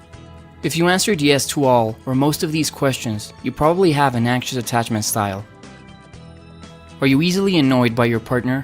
Do you feel the need to escape when they get too close? Is it too uncomfortable to say "I love you"? Is it a burden to hold their hand? If you answered yes to all or most of these questions, you most likely have an avoidant attachment style. What I want to talk about is attachment. Attachment theory was originated by British psychologist and psychiatrist John Bowlby, and the book Attached by Amir Levine and Rachel Heller explains it in detail. There are 3 different attachment styles: anxious, avoidant, and secure. And the one we developed was determined by the way we were raised and treated when we were children. People have always relied and depended on one another. This was even more important during the prehistoric era, when humans lived in tribes and relied on each other for food, shelter, and protection. People who had no one to rely on were more likely to die. For this reason, evolution programmed our brains to love and depend on other people. This becomes clear when a young child is separated from his mother. The child will become desperate and cry until he reestablishes contact with her. This type of behavior is called protest behavior, a common characteristic of people with anxious attachment styles. It's important to understand that during the prehistoric era, feelings of attachment weren't always favorable.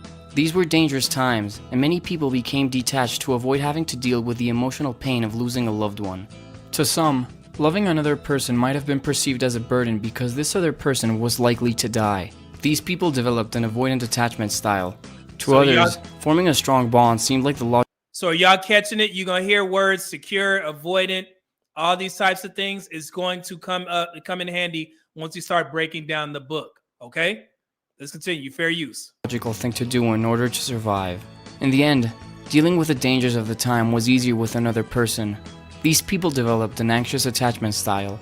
In a safe environment, it made sense to feel at ease and be comfortable with intimacy, but at the same time, not depending on it to feel complete.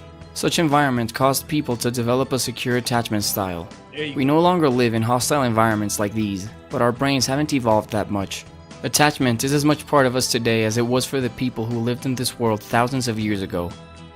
Being dependent is part of our biology and nothing to be ashamed of. Studies have proven that a strong connection to their caretaker is as essential for a child's survival as food and water. Let's describe the 3 different attachment styles. Anxious types are constantly preoccupied with their and don't worry, guys. I have my notes ready. I broke this down step by step so you guys can check this out. But just remember, I want you to keep in mind which ones you are most, I guess you can align with. Let's just say that much. Keep it going. Relationships, and they're insecure about their partner's ability to love them back. Avoidant types, although not always aware of it, fear intimacy. They feel trapped in relationships and unconsciously avoid them. Secure types have the ideal attachment style. They feel comfortable with intimacy, but don't depend on it to be happy and to feel complete. Y'all see those?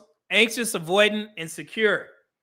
Do you align with any of them? I asked in the chat. You ain't got to tell me. You can put it in the chat, though. Here we go. Fair use. People with an anxious attachment style have activating strategies. These are thoughts and feelings that compel you to seek closeness with your partner. A couple of activating strategies are only remembering your partner's good qualities while turning a blind eye to their flaws, overestimating their qualities while underestimating your own, needing constant reassurance from them, believing your partner is your soulmate, being unable to let go, even when it's clear that you have no future together. When they're in need of intimacy, anxious types usually communicate with protest behavior. These are actions meant to grab their loved one's attention to re-establish contact with them. Examples of these include excessive attempts to re-establish contact. They may begin to call them and text them all the time and even show up where they live or where they work. Withdrawing. They may begin to ignore them, hoping that the other person will realize they did something wrong and come try to fix the relationship. Keeping score. Anxious types count the minutes it took the other person to return their phone call or text. They use this to determine how long they will take to get back to them. Whenever they argue, anxious types expect their partner to make the first makeup move and ignore them until they do. Threatening to leave. Remember that anxious... So with some of these actions, when I do these consults, I hear men telling me this most often from women. They've had women threaten to leave them. That's crazy.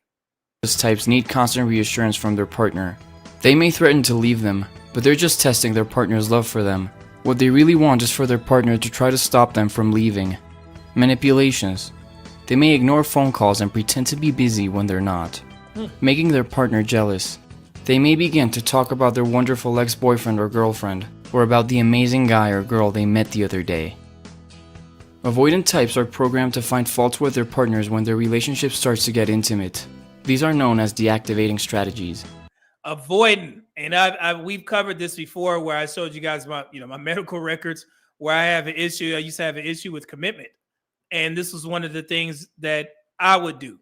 I would sabotage the relationship if it got to, if it started to get too close, and the woman started asking me, personal questions.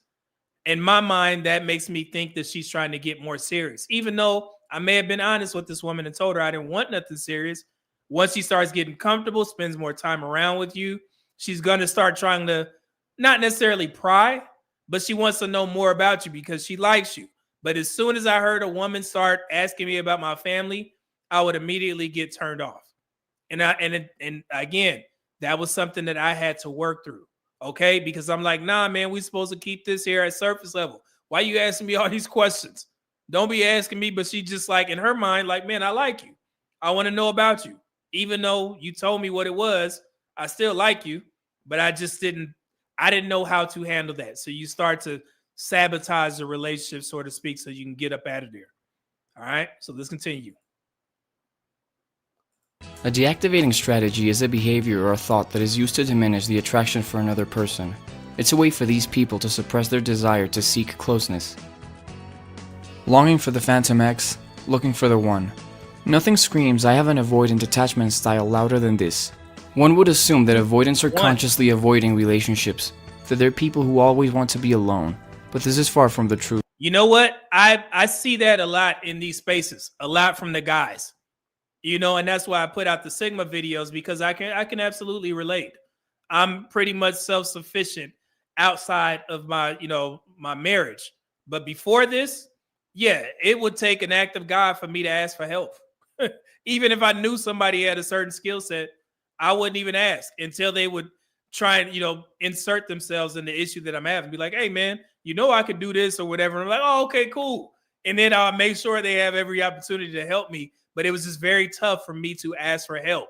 I don't know if you guys feel the same way, but it used to be like that until I got my tribe. So now, you got dudes that you lean on. Like I told you guys, I was having issues with my computer. My homeboy set up my chat GPT. He got all kinds of certificates in IT.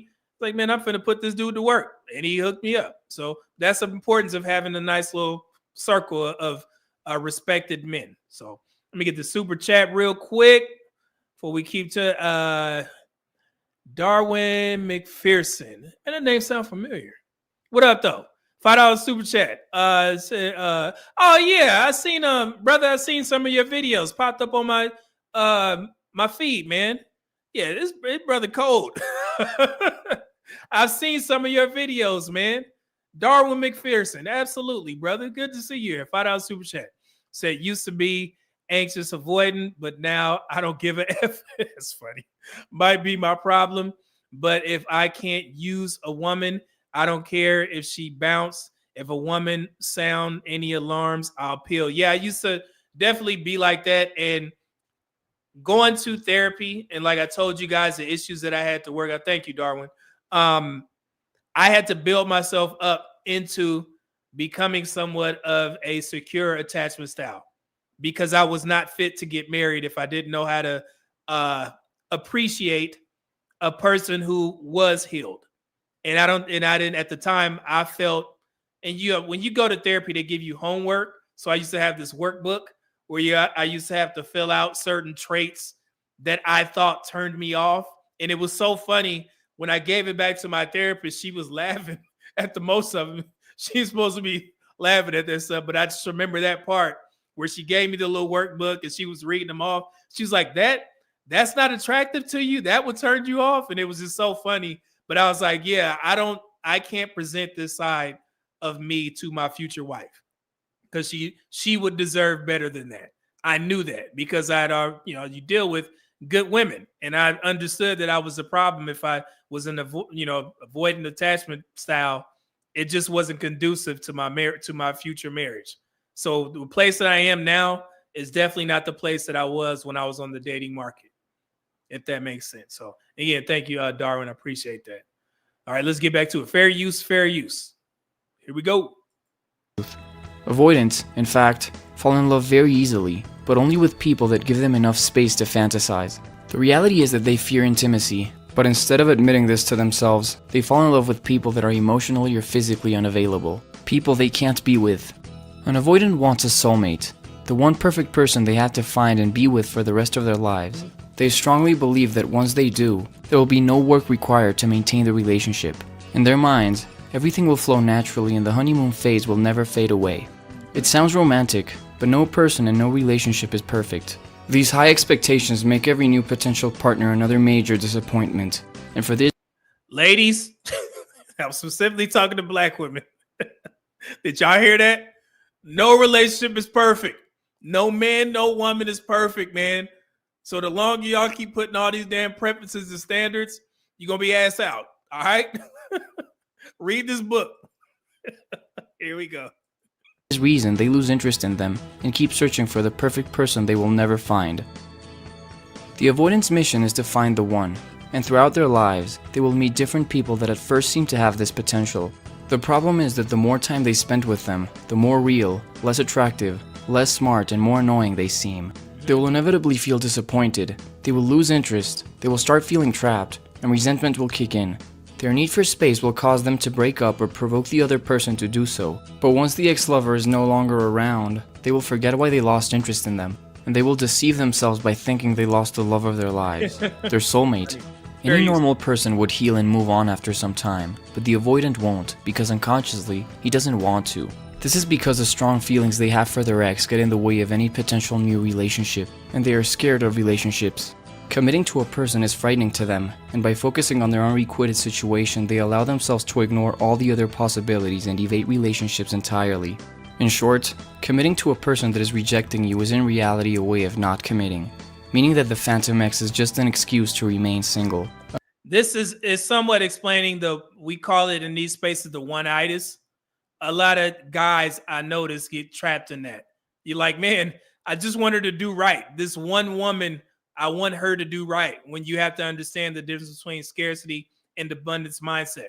But it's tough for somebody that has this issue, avoidant. Yeah, it's very tough for you to do that, to understand that there's more fish in the sea.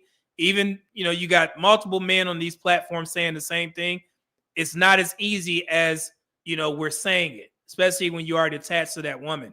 So you've already, sometimes guys will create the fantasy or the future life with this woman, and she ain't even on that. And it's tough to get over, man. That's how you get heartbroken. I definitely understand, man. Let's get to it. Fair use. A mere justification to avoid having to face love as a reality. This is called the Phantom X phenomenon, and it's just one of many deactivating strategies.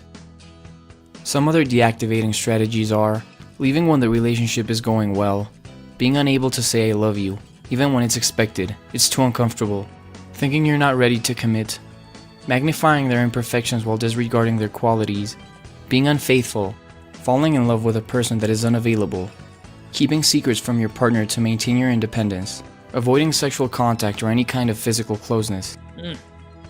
If you're on the other side of the relationship, you can tell your partner has an avoidant attachment style if he or she sends mixed messages about his or her feelings towards you, longs for an ideal relationship, but suggests it will be with someone else, desperately wants to meet the one, but never does, disregards your emotional well-being, says you're too needy, sensitive, or overreacting, ignores you if your words inconvenience him or her. The third. Now, the secure attachment style, I'm going to tell you guys something after we listen to it, but this is the most ideal and the most best for relationships. I was reading some of the most recent studies based off of this book, and they say that people with secure attachment styles have the best long-lasting relationships, the best marriages, they last longer, so on and so forth. Okay? So when if you are a secure attached person, I'm pretty sure you've had, if you're not married, you probably are, or you've had good experiences with dating. You are not jaded. Okay? So yeah, so listen to the secure attachment. Here we go. The ideal attachment style is the secure one. Secure types are great conflict busters. Arguments are part of every relationship, but secure types manage to prevent arguments from becoming destructive. They're mentally flexible. They're willing to examine themselves and change their ways if it's necessary for the relationship to go on. They are effective communicators. They tell their partners how they're feeling instead of expecting them to figure everything out for themselves. They do not play games. They are comfortable with closeness and unconcerned about boundaries. They enjoy physical and emotional closeness, but at the same time don't depend on it to be happy. They forgive quickly. They're inclined to view sex and emotional intimacy as one. They treat their partners with love and respect. They take responsibility for their partner's well-being. let's stop right there. So with secure attachment, what I've noticed is in these spaces, a lot of guys would associate secure attachment for a man as him being blue pill. You see all the stuff that they said? I'm pretty sure guys would be like, yeah, man, he's blue pill or he's a simp or whatever. But the way I always thought of it is like this. The reason why I don't like people who are actually, the blue pill guys and the panderers in these spaces is because they actually know better. They know the information that, they know the truth, right? But they insist on putting out all this false information and acting like they don't understand what men are going through, or they don't understand what women are doing on the dating market, but they continue to pander even though they know the truth. You guys ever heard like people on panel shows, they'll say a blue pill guy or a pandering guy, anybody, I don't even know people like that. I've never heard of that happening. Man, these dudes out here complaining about women. In my circle, we don't have men like that. But it's literally guys on the panel telling that person, yo, this is happening. This is the truth. But they overlook it and they continue to pander. A secure attachment style, which is the most ideal, they don't even know. They don't even know what's going on outside of their own situation. So it's not the same thing. It's not the same thing as knowing the truth and deciding to forego it so you can continue to pander, as opposed to a person who has a secure attachment style who doesn't even understand what the hell is going on, and they're just used to operating in their own space in relationships, which is very much ideal. But with social media, it's very tough to ignore, because if you are a person who uses social media like myself, I get paid off this stuff, so I have to be in tune to what's going on. If I was a bad content creator, especially for men, and I kept my whole women are sugar and spice and everything nice, I would be useless to you guys because I wouldn't be doing my research. I'm not listening to what the hell is going on. So that's why I have so much disdain for men in particular who consider themselves blue pill and also pander. You know the truth, and you know how much damage it's doing to women on the dating market for you to lie to them, but you continuously do it because you're getting paid. And that's the worst type of man, especially in the black community. But the secure attachment guys, they aren't even aware, man. And that is, that would be ideal. You just go into every relationship thinking that this person is a new person, as opposed to us being in these spaces, knowing everything, most stuff about relationships on the defense. And you get in a relationship, I got to be mindful of this. A secure attached person, they don't have that buffer. They don't have that governor. They just go. And I told you guys, man, I did that video where I was telling you I love very hard. So I used to be that guy that didn't know. And I just used to move in relationship as such. You remember all the backlash that I used to get? And I'm like, man, what y'all talking about? You don't pay for dates. What are you talking about? I used to say that all the time. Like, man, I've never had a issue with the woman using me for, food date. But then you guys are like, media man, this shit is happening. I did my research. I'll be goddamn. Be goddamn. These women out here going on dates every week and ain't spending no money. God dang it, So I had to learn. So yeah, yo, man, so it's very tough. So secure attachment is not the same as blue pill or panders. They just move as such, man, and that's ideal. Okay. Let's continue. Here we go. Fair use. The book provides us with 2 tips that will improve our relationships if we are anxious or avoidant. The first is to date someone secure. Anxious types shouldn't be dating avoidant types because they need closeness and intimacy, while avoidants want distance. Anxious types are extremely sensitive to signs of rejection, and avoidants send mixed signals and come across as rejecting. Anxious types want to know where the relationship is heading. Avoidants like to keep things foggy. Watch. Secure types are the ideal partners, but the problem is that a strong attraction exists between anxious types and avoidants. Avoidants think of themselves as independent, while the anxious think of themselves as dependent. Each reinforces the other's beliefs, and for this reason, they unconsciously look for each other. Anxious types are usually needy and insecure. This only raises the avoidant's self-esteem by making them feel even more independent and powerful. Avoidants feel self-reliant and powerful only to the extent that their partner feels needy and incapable. Avoidant types can't feel strong and independent if their partners feel the exact same way. Consequently, they never date other avoidants. Anxious types usually end up dating avoidants for the following reasons. Secure types are usually already taken and stay with their partners for long periods of time. You see that? Leaving more avoidance available. So like I said, it's the most ideal attachment style. However, one thing that one of the cons of being a secure attachment style is that sometimes people will take advantage of you not caring about what certain things that you should. They'll take advantage of you just, being like, hey, it is what it is. Oh, I'm gonna go I got a 3-day, work trip that I gotta go on. The secure attached person is like, oh, okay, have fun. Just let me know when you get in and give me a call once you get in, once you get settled. But if you're avoidant and and you are anxious, an anxious attachment style, you got all this stuff in your mind, like, wait, hold on, what's going on? What you getting into? You know what I'm saying? Like, 3-day weekend, like, or three days out of town. Who gonna be there? Who all there? You know what I'm saying? But secure people don't even have that buffer. They don't know because they don't have to know. And like I said, is you just go into the relationship, and that's why you have to be mindful. As a secure attached person, you tend to love hard, but like they said, you stay in relationships longer. But with the way the dating market is changing now, I think, my personal opinion, my theory, secure attached people are going to get eaten alive, especially for a man. If you're a secure attached man, these women, these modern ladies, they kind of look for guys like you that don't ask questions. And you're just doing it out of the kindness of your heart. You like, man, I trust you. You like me, I like you. It is what it is. I trust you.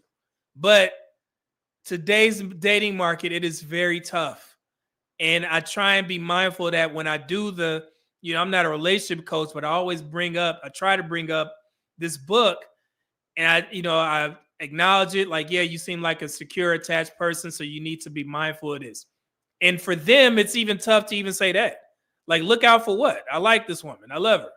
And I'm like, okay, just make sure you ask questions. You got to be, kind of be coaching them into it, just to be mindful. But yeah, it is very tough, man. So I would say on the dating market, a lot of men would envy secure attached guys, but you got to be mindful, yeah. So I'll say that much. I was thinking about this and I'm like, yeah. So I'm not sure if I'm in a space to say that being anxious and avoidant is ideal, because it will save you from some heartbreak out here in today's dating market. But I just think secure attached guys need to be a little bit more mindful. And I have a breakdown to where you can kind of slot yourselves into that particular category. Okay. So let's continue. Here we go. Fair use. Avoidants do not date each other. The avoidance need for space pushes them to end relationships more quickly, leaving them single and searching for a different partner for longer periods of time. Avoidant types unconsciously look for anxious partners because they make them feel superior. The second tip to improve your relationships is to communicate your needs effectively. You can't have a successful relationship if you expect your partner to read your mind. Regardless of your attachment style, an anxious person may believe protest behavior says it all. An avoidant may disappear for a while, thinking it is obvious that he or she needs space. Hey, real, and I keep stopping it because I'm remembering console, especially with the ladies who call, and we do, our, consults every month. I've noticed that a lot of women, we got Olua in the building. I see Olua. A lot of women say they have a hard time telling a man that they're being unfulfilled in the sexual department. And I know why they don't want to offend the man, because our egos, will get crushed if you telling the man he ain't hitting it right. You've seen all the hell DJ Envy went through when he said that his wife wouldn't get an orgasm for like 2 decades or some shit. So yeah, so it's kind of unheard of, but I've learned that a lot of women are very hesitant to tell their partner that it's nothing, it doesn't have anything to do with the man's size, pause, but it's just certain things that he's doing in the bedroom that they won't address. They won't communicate. And I'm like, yeah, if you like this man and he likes you, then you got to be able to have these conversations because you want to stay with him. It's not like you saying, yeah, I'm gonna just go get another man to get my needs met. You want to make it work with this guy. And most women know certain things that this man could do to make her happy in the bedroom, but they just won't say anything. But then when we have a talk, they'll go back and, talk to the guy and he's like open to it. Yeah, why you didn't say anything? I've had that happen multiple times. Even close friends have told me that. One of my friends was like, yeah, he was doing something to her and she didn't want to say anything. And she was just in there taking it. I'm like, man, you just can't be taking Rod and not telling this guy that, hey, yo, this hurts when you doing this. Well, I like him. I'm like, no, you got to say something. And she told him and he switched up and now everything was good. So they probably married. So, but you have to communicate, ladies. And dudes, I don't think men will communicate. Y'all just make it work. Make it enough. Like on Friday. I'm making it enough. Y'all figure something out. Yeah. But women, yeah, it's very tough. So I get it. The ego thing. So you got to tread lightly. Be nice. Be nice. All right, here we go. Fair use. This isn't the case. Don't ever expect the other person to know what you're thinking and feeling. It's okay to be in need of intimacy, and it's okay to need space every now and then. Accept it, and let your partner know without blaming them. Effective communication will help your partner meet your needs, but most important, it will help you evaluate your partner. Their response to your needs will tell you if he or she is right for you. Chances are they aren't that interested in keeping you satisfied. If this is the case, consider breaking up, because most likely, you have no future together, and effective communication can save you months or even years of wasted time. If, on the other hand, you can tell that this potential new boyfriend or girlfriend cares about your well-being and happiness, you now know you found yourself with a green light. All right, so shout out to Love Sense. Thank you for that video. So that was a good lead in. We definitely go get into the book. I grabbed some of my favorite parts. You guys are definitely going to enjoy them. Hold on, we got Susan, the free spirit from the book. It's going to be amazing. Thank you for putting that in there, Olo. Greatly appreciate it. So let's bring this up real quick. Hold on, let me make this a little bit smaller. I'm going to ask you some questions or some scenarios, and you guys let me know which ones you align with the most.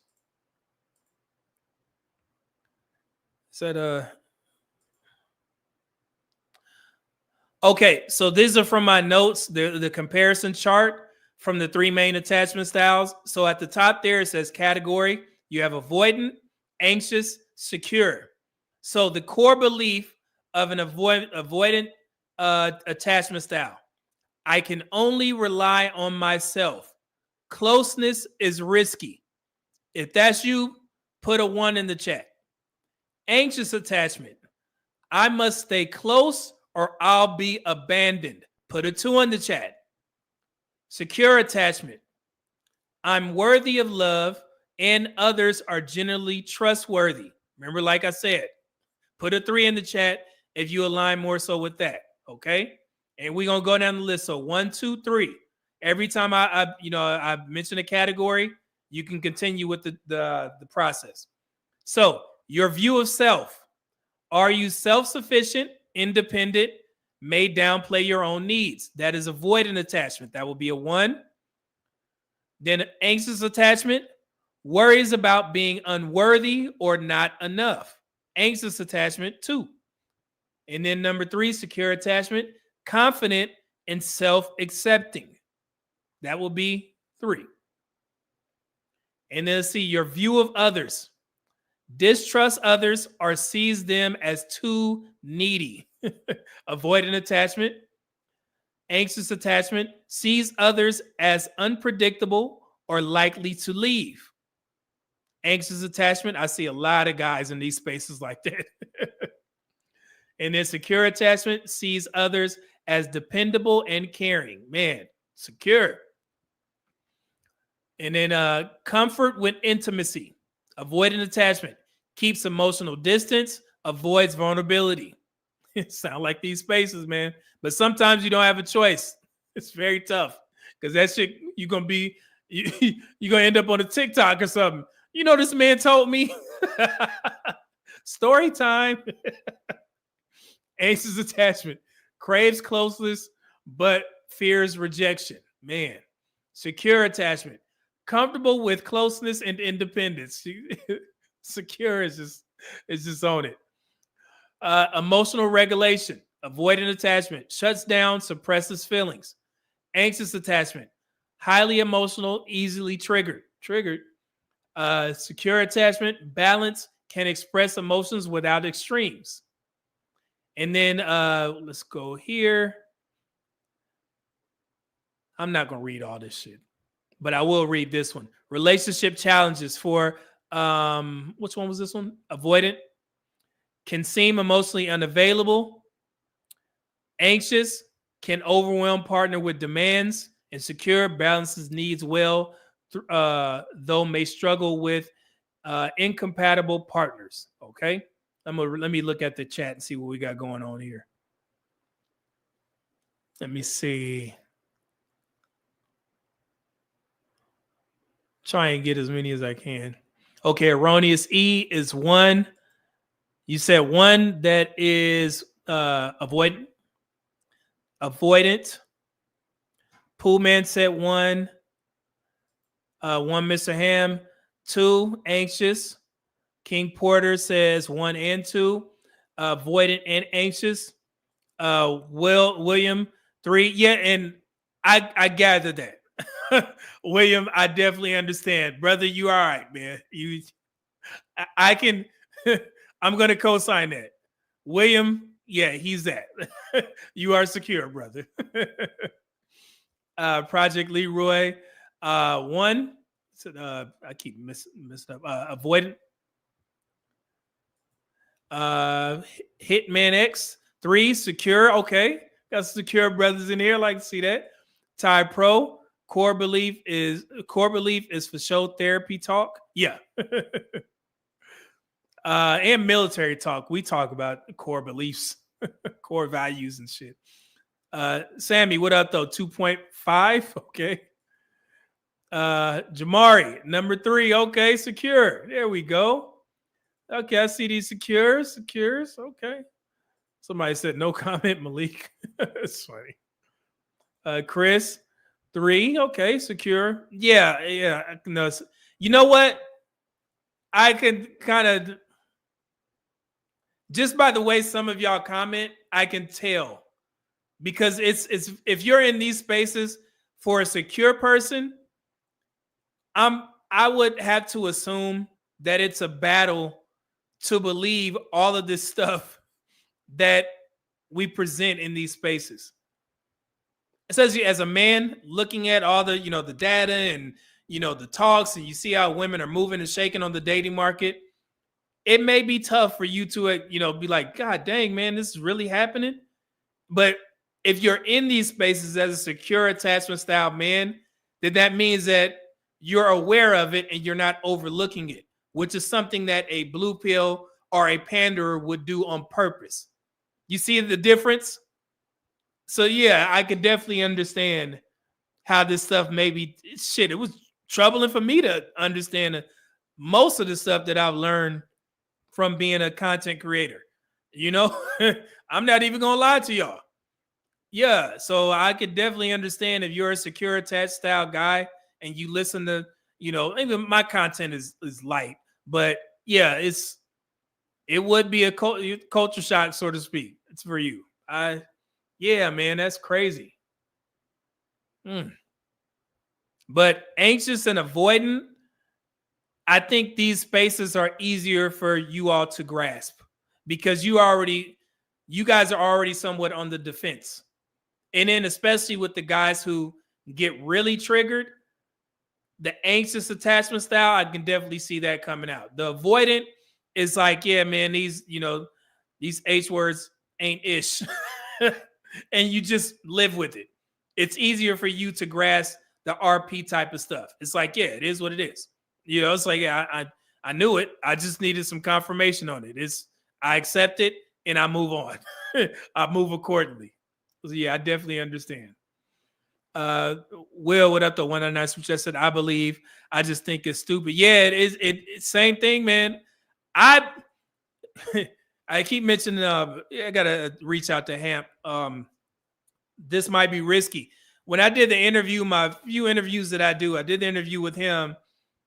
I was kind of confused from his chat because that was my first time being in the space where, you know, the panel shows going on or whatever.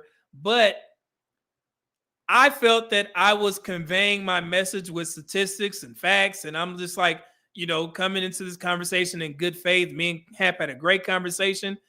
And in the comment section, it was so many people like, man, this dude hate women, or he lying. Nah, F him. He just like the others. And I'm like, how did you get that out of the interview that I just gave you? And it was just kind of crazy to me. Like, damn, it's really people out there that just don't want to acknowledge the truth. That took a long time for me to understand. And that's why you guys see me pivot to putting out the educational videos or statistical dumps specifically for the men who want the knowledge for themselves.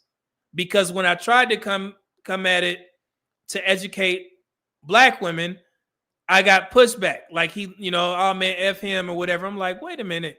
I just showed you the references and the sources and the links. You know, you could do the research for yourself, but you still decide to overlook it. It took me so long to grasp that to understand that. I didn't know that it was people like that out there. Especially being in the military, you like, man, if I tell you what it is and I show you what it is and it works, okay, cool. I need to go. It is what it is. It's took a while. I'm not gonna lie.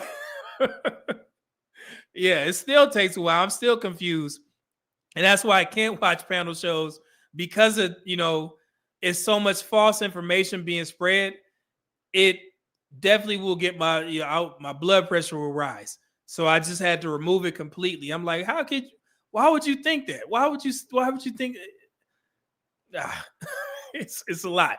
Yeah, I'm a healed man. I just can't do it. So, but yeah, so let's get into the book, man. Hold on, let me see here. Bring this out. So I got my favorite clips. Yeah, this is gonna be fun.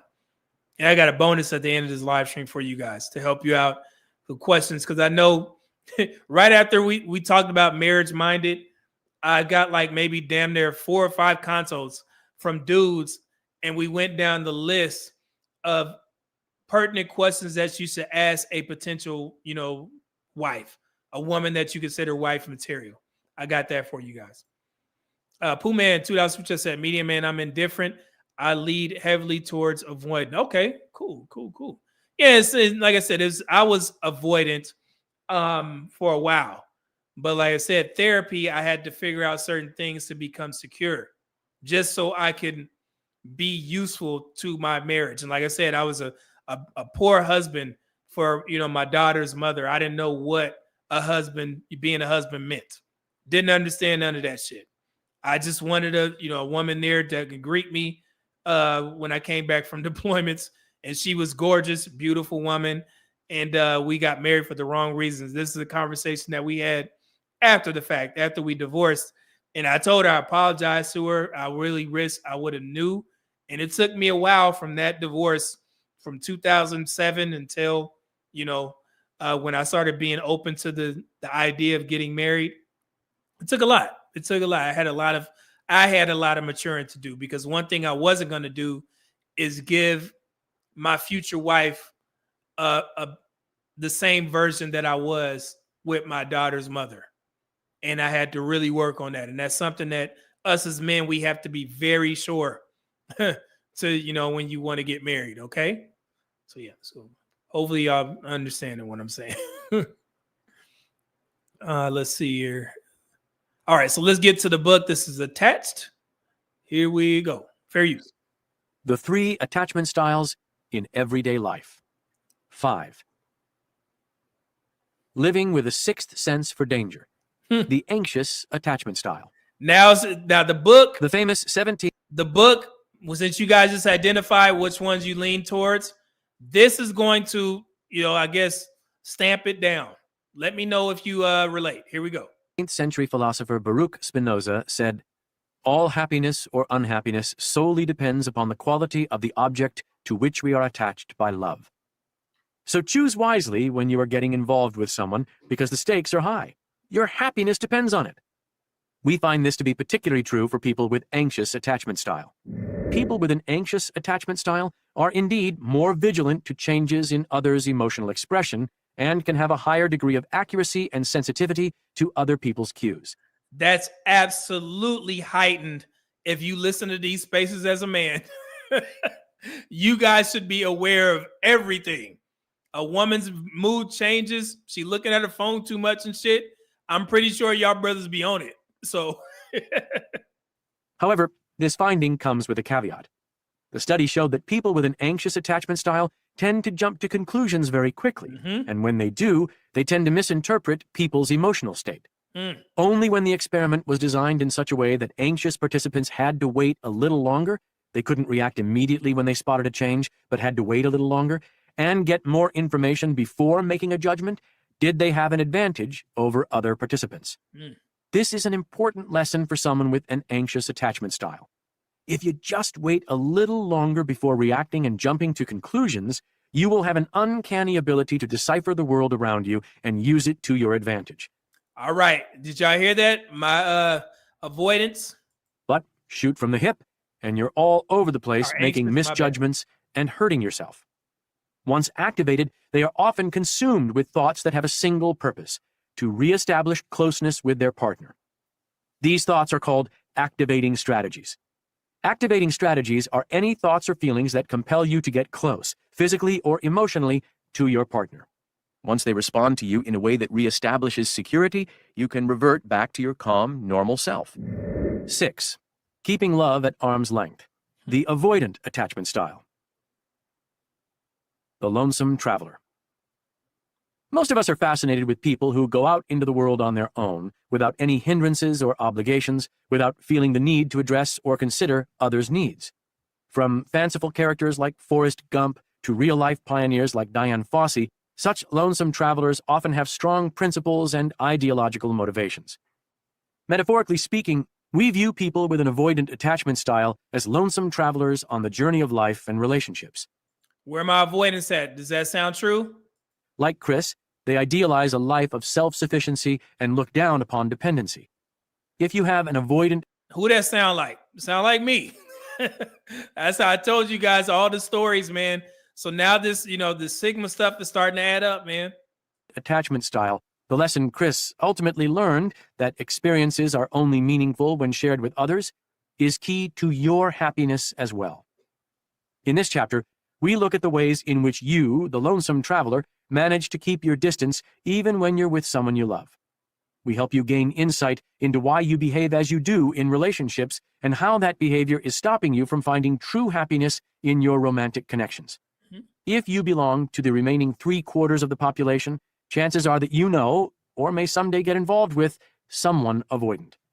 This chapter will help you understand why they act as they do. Let me get this super chat. Ty Pro, what up though? 499 Bomb said, I'm avoidant, but I'm aware and been working on it. I really appreciate this conversation, media man. I got commitment problems. Yeah, man. I was the same way. Go. I'm gonna on my community post. I'm going to put put one of my videos, my old videos, where I was talking about one of my traits of gamophobia, strong fear of commitment. Yeah, I'm gonna put that up there again so you guys can check that out. Thank you for that, man. Appreciate it. A survival advantage can't buy you love. It's believed that each attachment style evolved in order to increase the survival chances of humans in a particular environment. The secure attachment style has worked best because throughout history, our ancestors lived predominantly in close-knit groups where... This is good. I'm glad I kept this over. You said, what does the narrator mean by happiness? Project Leroy. He's talking about it in the sense of a relationship. Because I know you're probably asking that question like, well, what if I'm happy without being in a relationship? Cool. You can, if people are happy without being in a relationship. And that was a conversation that I had recently with one of my friends, because I was watching a show and they, was kind of, trying to, shit on black men, and I get it. And they were saying it's not enough, it's not a lot of black men who are leaders. Y'all have heard this argument before, but they didn't define what a leader was. Okay. So I was asking the question. I said to my friend, I was like, man, does a black man have to be married in order to be considered a good leader? That's a question that you guys can ask in the chat. Do you have to be married to be considered a good leader? What y'all think? And I'll read some of the comments, because that was how the conversation was going. Because they said if 40, well, I know they didn't know the statistics, but I know 49% of black men are single, never married, right? So if we're saying that you can only be a good leader if you're married, 49% of black men aren't married. So you're saying that 49% of black men aren't good leaders. What do y'all think? Was that shaming language? Was that sign language, as Kevin Samuels used to say? Let's see here. Okay. Prize leader said no. Yeah, you don't need to be married to be considered a good leader. So I took that as like kind of a sign language thing. You know what I'm saying? Typro said, I think you need leadership roles to be good, but not married. Yeah, and of course, I mean, I wasn't married all the time while I was in the military. I've led, directed, overseen many different groups in the military. So I knew I was an effective leader. It showed up in my work and the people that I supervise or I directed. But one of the ways that the black community takes digs at black men is to say that a lot of black men aren't good leaders. You see what I'm saying? So that's why I asked the question. No, you don't have to be married to be considered a good leader. But when you get married for your relationship to work, yes, you need to be a good leader if you believe in that stuff. Because I know these days, a lot of young men and women, they keep throwing around this word partner. I did a little short video on that.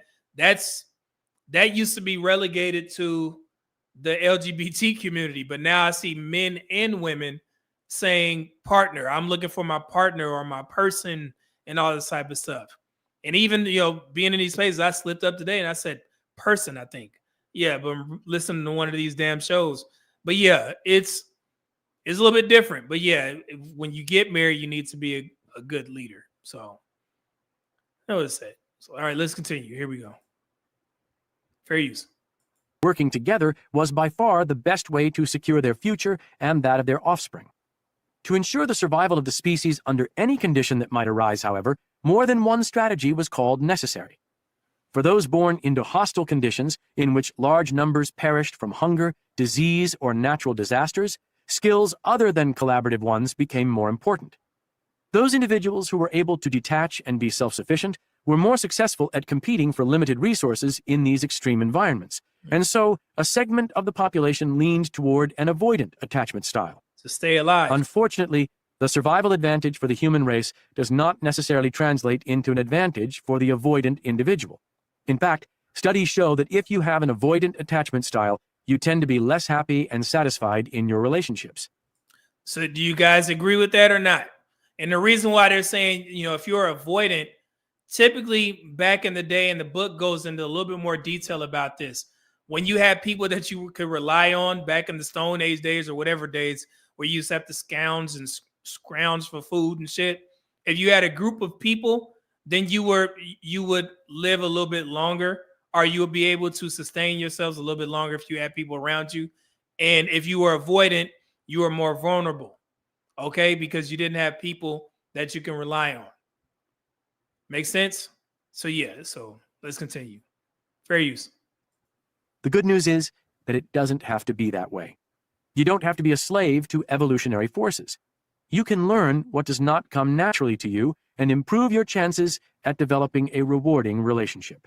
And that's why this book, they talk about this. They give you the tools to help you dig yourself out of it if you want to dig yourself out of avoidant and anxious attachment styles. Some people they feel more comfortable. If you ain't bothered nobody, hey, get to it. So, flying solo?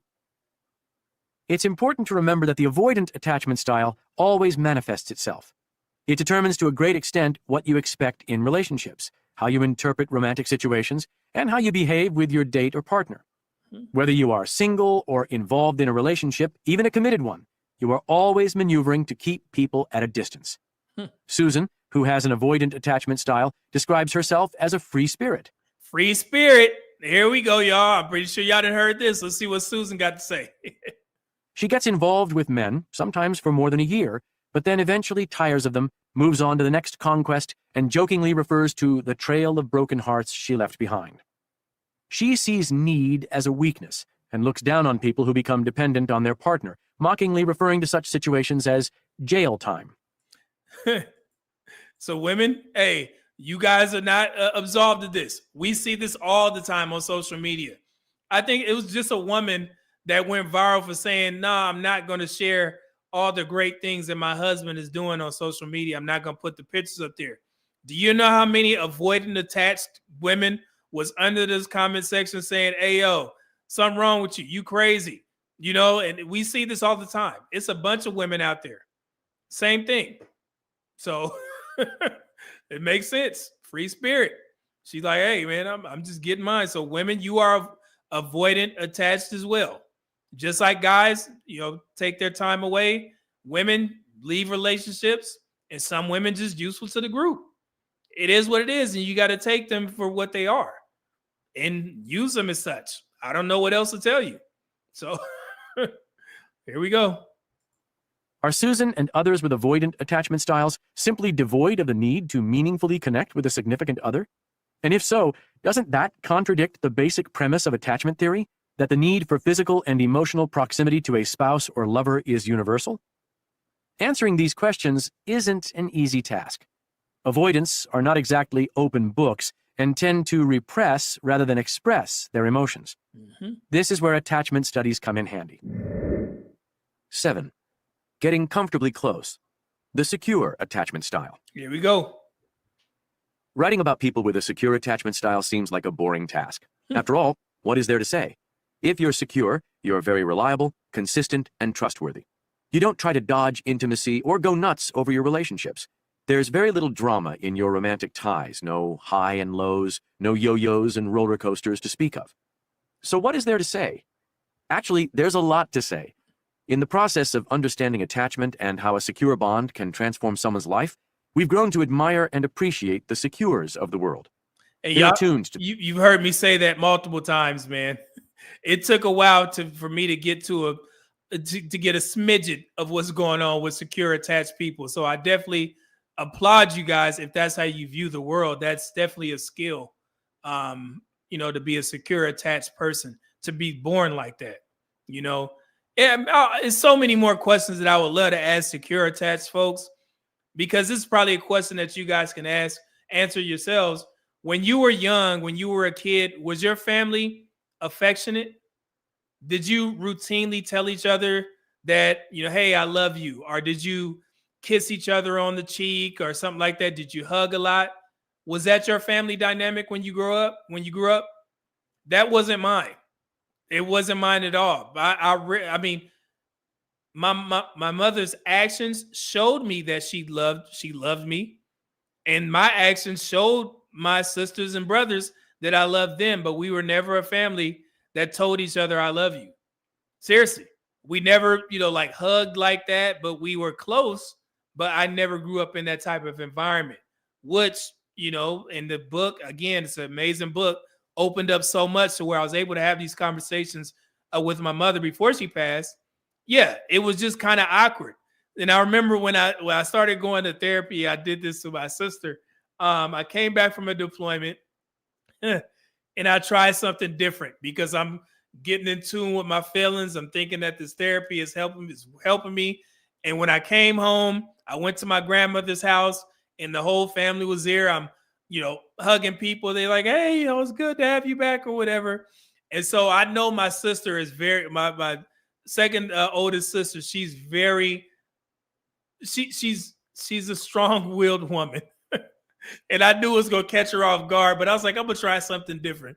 So I came up to her. I was like, oh, man. And I gave her a hug and I gave her a kiss on the cheek. And she looked at me like, And she just started blushing. She started blushing. She was like, she was shocked. And I just act like nothing happened. I didn't even acknowledge her blushing. I was like, oh man, you know, where my niece at? And then when I gave her a hug, gave her the kiss, she just started blushing and smiling or whatever. It was one of the most craziest things.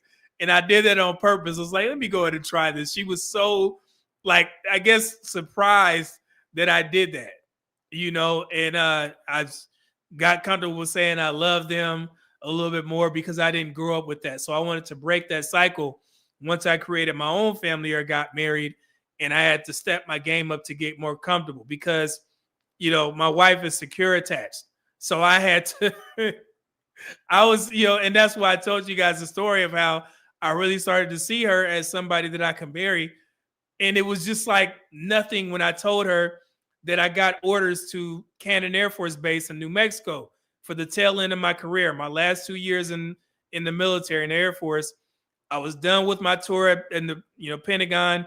Me and her, I got real close. I was so used to her there. And I just was thinking that, man, you know, it's going to be one of these relationships where I just, you know, I like this woman, but I got to go. So I got to go ahead and, you know, being a, you know, avoidant and just go off with my life. And I sat her down and I told her, I was like, hey, I got orders to, you know, New Mexico, whatever. So I'm gonna have to leave. You know, this is when I leave. And I was telling her this, and I'm thinking that she was just gonna, you know, either start like breaking down crying or I'm gonna miss you. She didn't do any of that shit. The first thing that she said to me, she was like, oh man, I've never been to New Mexico. I can't wait to go. And I was like, what? It's like, I was like, yes. I was like, what you mean? And she's like, oh yeah, I never been to, you know, but she's like, yeah, I got a gang of miles or whatever. So I'm gonna, yeah. Okay. So when you go, so yeah, so I can, you know, come out there every, you know, probably 2 months, and then you can come out there. And she was just mentioning all this stuff. And I'm like, yeah, we can do that. It's like, well, yes, we can. So it was so funny, and I was so shocked. I was like, hey, she may be all right. You know, you may be all right. Yeah, so it was just so funny. But that's her being secure. She's like, it never even crossed her mind that this would be the last time that I'm seeing this brother. Like, no, I'm wherever you going, I'm going. And I was like, oh, all right. So it's like, yeah. And at that point, I was like, yeah, man, I got to make sure I'm right for this one. This was all right here. So, so that it was just that simple, because oh man, I love her so much. Goodness. All right, so let's get to, hold on, I missed some super chats. I missed a couple of them. Dante Bryant, $5 super chat, said, I hate that word partner so much. I have to put my life on the line for you. We're not no dang partners. He's serious about it, ain't he? Stand on it. Mr. Donnie Mac, what up, though? Said, I've taken one of these tests, 58% secure, 17% avoidant, 17% fearful, and 8% anxious. Yeah. And I think a bunch of people, I took this test before as well. So, yeah. Yep. Will, what up, though? 499 just said, my mom and grandparents told me they love me all the time. I was the prodigal son. Yeah, and I envy men and women who grew up in houses that were very affectionate. And I recently saw a video on TikTok where the sons came in. This was funny. The sons came in and they moved whatever their mothers had, you know, older sons, like our age, like grown men. They moved whatever their mothers had on their lap or whatever, and they just came and they laid down on her, or they sat on her lap or whatever. The first video clip in the compilation, it was a black family, and it was a black dude, older guy.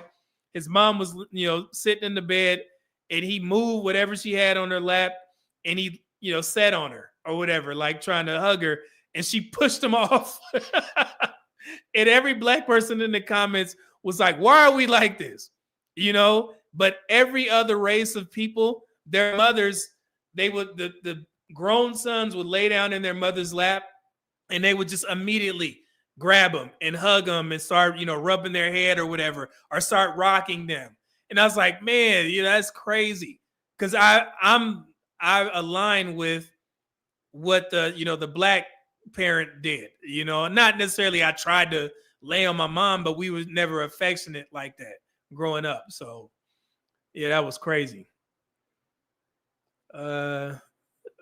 Dante Bryant just said we need the wife on stream with you. Yeah, man. As soon as he stops working, there's just some things going on here. Once we transition her out of the workforce, then absolutely. So let's see. Malik $5 super chat said, "I think I'm just autistic." Wow, this dude. Oh my God. Let's see here. All right, cool. Let's see here. All right, so let's get back to it. Here we go. Fair use. Their partner's emotional and physical cues and know how to respond to them. Their emotional system doesn't get too riled up in the face of threat, as with the anxious, but doesn't get shut down either, as with the avoidant. In this chapter, you'll learn more about the secure traits and what makes them unique. And if you're secure and don't usually seek help in the relationship arena, you'll be forewarned because you too may one day stumble into an ineffective relationship that can affect you in a deleterious way. Again, like I said, secure guys, you got to be mindful. And I'm glad the book addressed this. Yes, it is great to be a secure, attached man.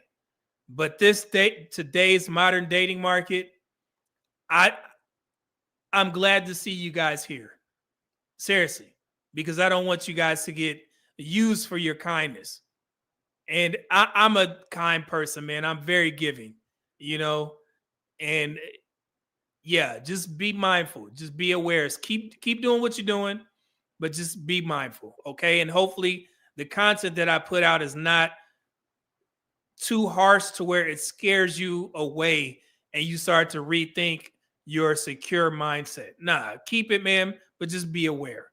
Hopefully you understand what I'm saying, okay?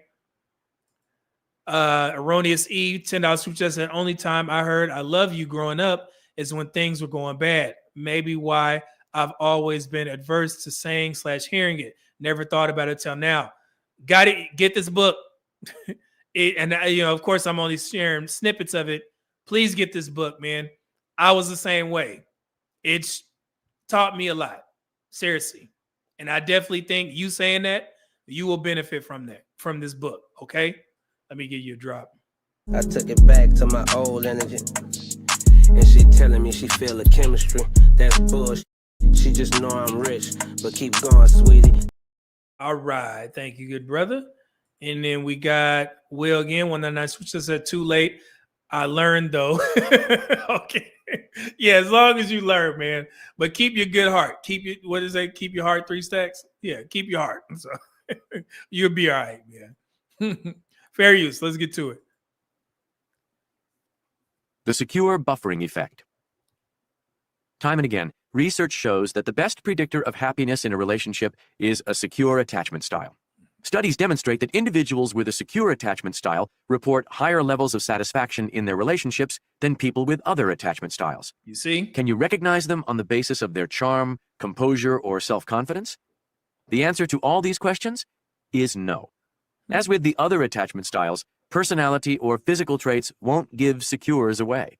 Secure people fit almost every description across the personality spectrum. Yep. Aaron, 30, a chemical engineer, is an introvert with a strong dislike of social events. He spends most of his free time working, reading, or with his brothers and parents, and finds it hard to make new connections. He had his first sexual experience 2 years ago. Brenda, 27, a movie producer, acts as a social hub, knows everyone, and is... Hey, they didn't have to air him out like that. Damn, don't get all in his business. always where the action is. She had one serious boyfriend from age 18 to 24 and has been seeing other people ever since. Gregory, 50, an electrical engineer and divorced father of 2, is very outgoing and easy to get along with. He's still licking his wounds from his failed marriage and is on the lookout for wife number 2. Secures come in every possible shape, size, and form. Something else distinguishes them that is harder to recognize, at least at first. When threat goes undetected. People with a secure attachment style like Stan are characterized by something very real but not outwardly visible. They are programmed to expect their partners to be loving and responsive, and don't worry much about losing their partner's love. You see that? You're programmed to think like that. Man, it must be so freeing to just be born like that. You're not even questioning things. You just go. You get into a relationship and it's just like, yeah, it is what it is. That's crazy. They feel extremely comfortable with intimacy and closeness and have an uncanny ability to communicate their needs and respond to their partner's needs. In fact, a series of studies aimed at accessing subjects' unconscious minds by measuring how long it takes them to report words that flash quickly on a monitor, as described in Chapter 6, compared the reactions of people with anxious, avoidant, and secure attachment styles. The studies found that secures have more unconscious access to themes such as love, hugs, and closeness, and less access to danger, loss, and separation. You see that? And that's scary to me. Scary, I would consider myself somewhat vulnerable if I wasn't aware of all the dangers, I guess. Not necessarily in relationships, but anything. That was always scary to me. Will, when that's what you just said, Aaron sounds like me. Yeah, man. Y'all got to get this book. If you haven't got it, I'll put it in the chat. But yeah, here we go.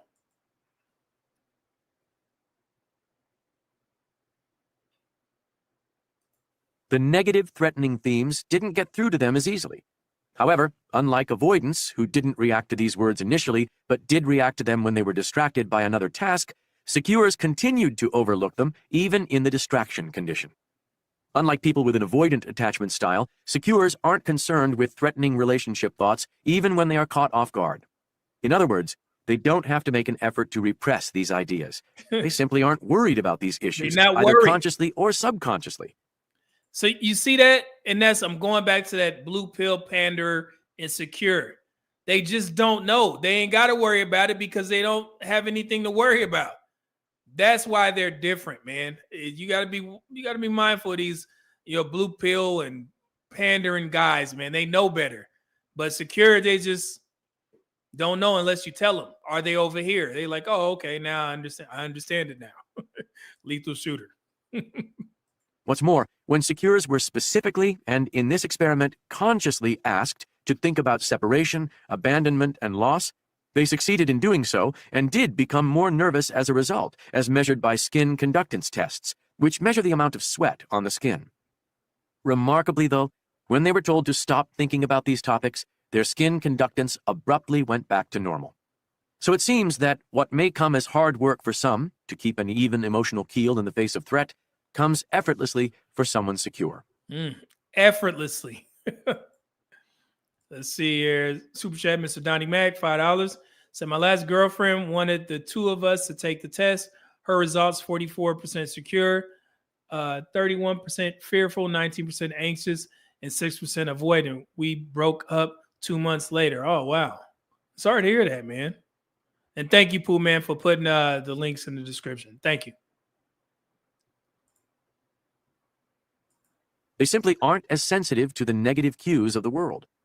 This stance influences every aspect of their romantic relationships. They are great conflict busters. During a fight, they don't feel the need to act defensively or to injure or punish their partner, and so prevent the situation from escalating. Mentally flexible. They are not threatened by criticism. They're willing to reconsider their ways and, if necessary, revise their beliefs and strategies. So with that, the criticism thing, I think, the military definitely helped me out with that because you're going to get cooked, smoked. I'm just going through my head all the times that I effed up during a training situation and got cussed out like I ain't never got cussed out before. Yeah, you get so used to being criticized, but then they also do a good job of acknowledging when you do a good job. So yeah, so if I did have anything, if there was something wrong with me taking criticism, that shit is done now because the military broke that barrier immediately. And that happens probably in basic training. You go get this smoke. That's what's going to happen. The military will do that. Effective communicators. They expect others to be understanding and responsive, so expressing their feelings freely and accurately to their partners comes naturally to them. not game players. They want closeness and believe others want the same, so why play games? Comfortable with closeness, unconcerned about boundaries. They seek intimacy and aren't afraid of being enmeshed. Because they aren't overwhelmed by a fear of being slighted, as are the anxious, or the need to deactivate, as are the avoidants, they find it easy to enjoy closeness, whether physical or emotional. Quick to forgive. They assume their partner's intentions are good and are therefore likely to forgive them when they do something hurtful. Inclined to view sex and emotional intimacy as one. So that forgiveness thing, and that's why I keep telling secure people to be mindful in today's dating market, because they can start relying on people will take advantage of that because they know that you're going to forgive them. So just keep all this in mind. They don't need to create distance by separating the two, by being close either emotionally or sexually, but not both. Treat their partners like royalty. When you become part of their inner circle, they treat you with love and respect. Secure in their power to improve the relationship. So that treat your partners like royalty. Once you lock in, especially if anybody you're going to treat like royalty, men, it's got to be your wife. If she doing, you wouldn't be married you wouldn't be married to her if she didn't deserve that type of treatment. And I'm not talking about being a rich man and just spoiling on some foolery. Nah, man, make sure she's taken care of. That's one of the most important things that you got to understand as a man when you get married. Your wife is always going to need your help. And if you're a selfish person, it may not be for you right now. You know what I'm saying? Because I'll give you a perfect example. Let's say you're working on something in the garage. You got a project that you're working on the car or something like that, changing your oil, and you in a groove. Have you guys ever done something like that? Like you get in a groove and you don't want to stop working on what you're working on. Okay? Sometimes in a marriage, you may have to stop to help your wife, and that throws you off your groove just because she needs help with something. It ain't even got to be something big, but you're on you're in the garage, you turning wrenches and shit, and then it just gets derailed from something small, but she needs your help. And you just got to stop. And then when you get back to doing what you was doing, you like, damn, man, all the steam is gone. But sometimes that happens, man. And you got to be mindful of that. It's just little things that you notice. And you're like, damn, man, when I was single, I didn't have to worry about this. Even small things like putting gas in the car. You get in the car and you look like, man, I forgot. It's like, it's like, what's going on here? So you got to do that. But that stuff, that's you like doing that. Like I told you guys, taking both cars to the car wash, washing them up, vacuuming it out and shit. You like doing that stuff because, she get to relax and just sit at home and cook something, and I just introduced more carbs back into my diet, and my workouts have been amazing thanks to the fat rice that I get made. So yeah, I love it. So yeah, but if you're going to spoil somebody, man, spoil your wife, man. She taking care of you, you take care of her. She be all right. Let's see here. All right, so here we go. So yes, it's always something. Replace the windshield wipers. Typro said that's me all the time. For real, locked in on something. Yeah, especially if it's work. Like even when I put these video on demand things together and I'm editing it, once you get into the groove of editing, the edit process, you don't want to move, and it's like, but once you get to know each other, then it's like, yeah, I ain't gonna bother him, I ain't gonna bother her because she's busy or whatever. But yeah, when you new into it, you got to get used to it. Seriously. So, and it's small. It's definitely small. Here we go. Fair use. They are confident in their positive beliefs about themselves and others, which makes this assumption logical. Responsible for their partner's well-being. They expect others to be responsive and loving toward them, and so are responsive to others' needs. Yep. Many people who live with insecure partners cannot even begin to imagine how fundamentally different life with a secure person can be. For starters, they don't engage in the relationship dance that therapists often refer to, whereby one partner gets closer while the other steps back in order to maintain a certain distance in the relationship at all times. Instead, there's a feeling of growing closeness and intimacy. That's the craziest thing. Being in a relationship with I'm talking to the guys, being in a relationship with a woman who is insecure, and then you get into a relationship with a woman who is secure, it's like night and day, and you feel like you have to do more for that secure woman because you never experienced that. You know the type of women, you know what you're doing, where you at type of girls. Yeah, that's an insecure woman. Especially if you know, you like, hey man, I'm telling you what I'm doing. I'm here. I'm doing what I got to do. And you still, you know, chastising me about foolery. But once you get with the woman who is aware, she's not stupid. You can't pull the wool over her eye, but she's not really tripping like that because she trusts you. That's where secure attachment style shows up. It's like, yeah, I like you. You like me. I trust you. You trust me. And it just goes. And it's like, man, but it's tough to do that in today's dating market. And that's why I keep saying that. It's sad that I got to keep repeating myself, but I want to keep drumming this in the guys' head specifically. I know the women are watching too, but especially for the guys, because we will fall hard when we find that one, especially if she meets our, you know, physical characteristics that we like, and you start to, you know, you get close to her and you start to overlook things and you just a secure guy. Yeah, it's tough, man. So just be mindful. Here we go. Second, they are able to sensitively and empathically, and most importantly, coherently discuss their emotions with you. Last, the secure party engulfs their partner in an emotionally protective shield that makes facing the outside world an easier task. We often fail to realize what a bonus these attributes are unless they're missing. It's no coincidence that the people most appreciative of a secure relationship are those who've had relationships with both secure and insecure partners. Though these people will tell you that secure and insecure relationships are worlds apart, without the knowledge of attachment theory, they too are unable to put their fingers on what exactly that difference is. Man, all right. So shout out to the attached book written by Amir Levine and Rachel Heller. Like I said, I wanted to give you guys the overview of what you can expect of the book. And then let me show you this. It comes with, if you get the audio book, it comes with a packet, a little PDF packet. And I'm show you this real quick so you can see the differences. And if you did who mentioned that they did the test before? Yeah, Mr. Donnie Mac. This may look familiar. I think this is how they graded it. Hold on, let me see. Do you remember this graph, Mr. Donnie Mac? So it just shows you the differences. So you got on the outside, low avoidance, high anxiety, high avoidance, low anxiety.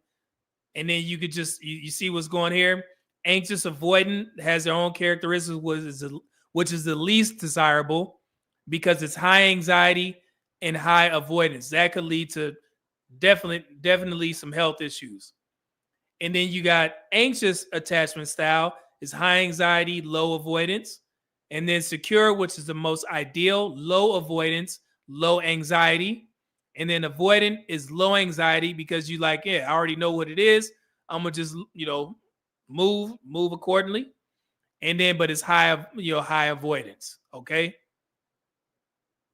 And you can get comfortable as an avoidant. I noticed that, especially in these spaces. So, but yeah, so again, if you get and I'm pretty sure it comes with the hard copy book as well. Back in the day when I first got this book, it didn't come with a little worksheet or whatever that you can do, but it does with the audio book. Okay. So yeah, so man, this is a lot.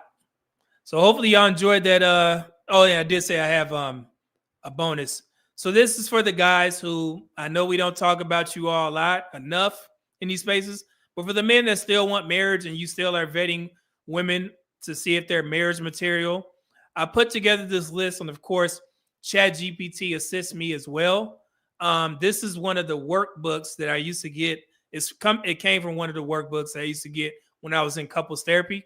They had these questions that you could ask each other. So I'm just sharing it with you guys, and this may help you have better conversations with women who you think are marriage material. These types of conversations, if you already slotted a woman into useful to the group, you don't even got to do all this foolery, man. You already know where you stand.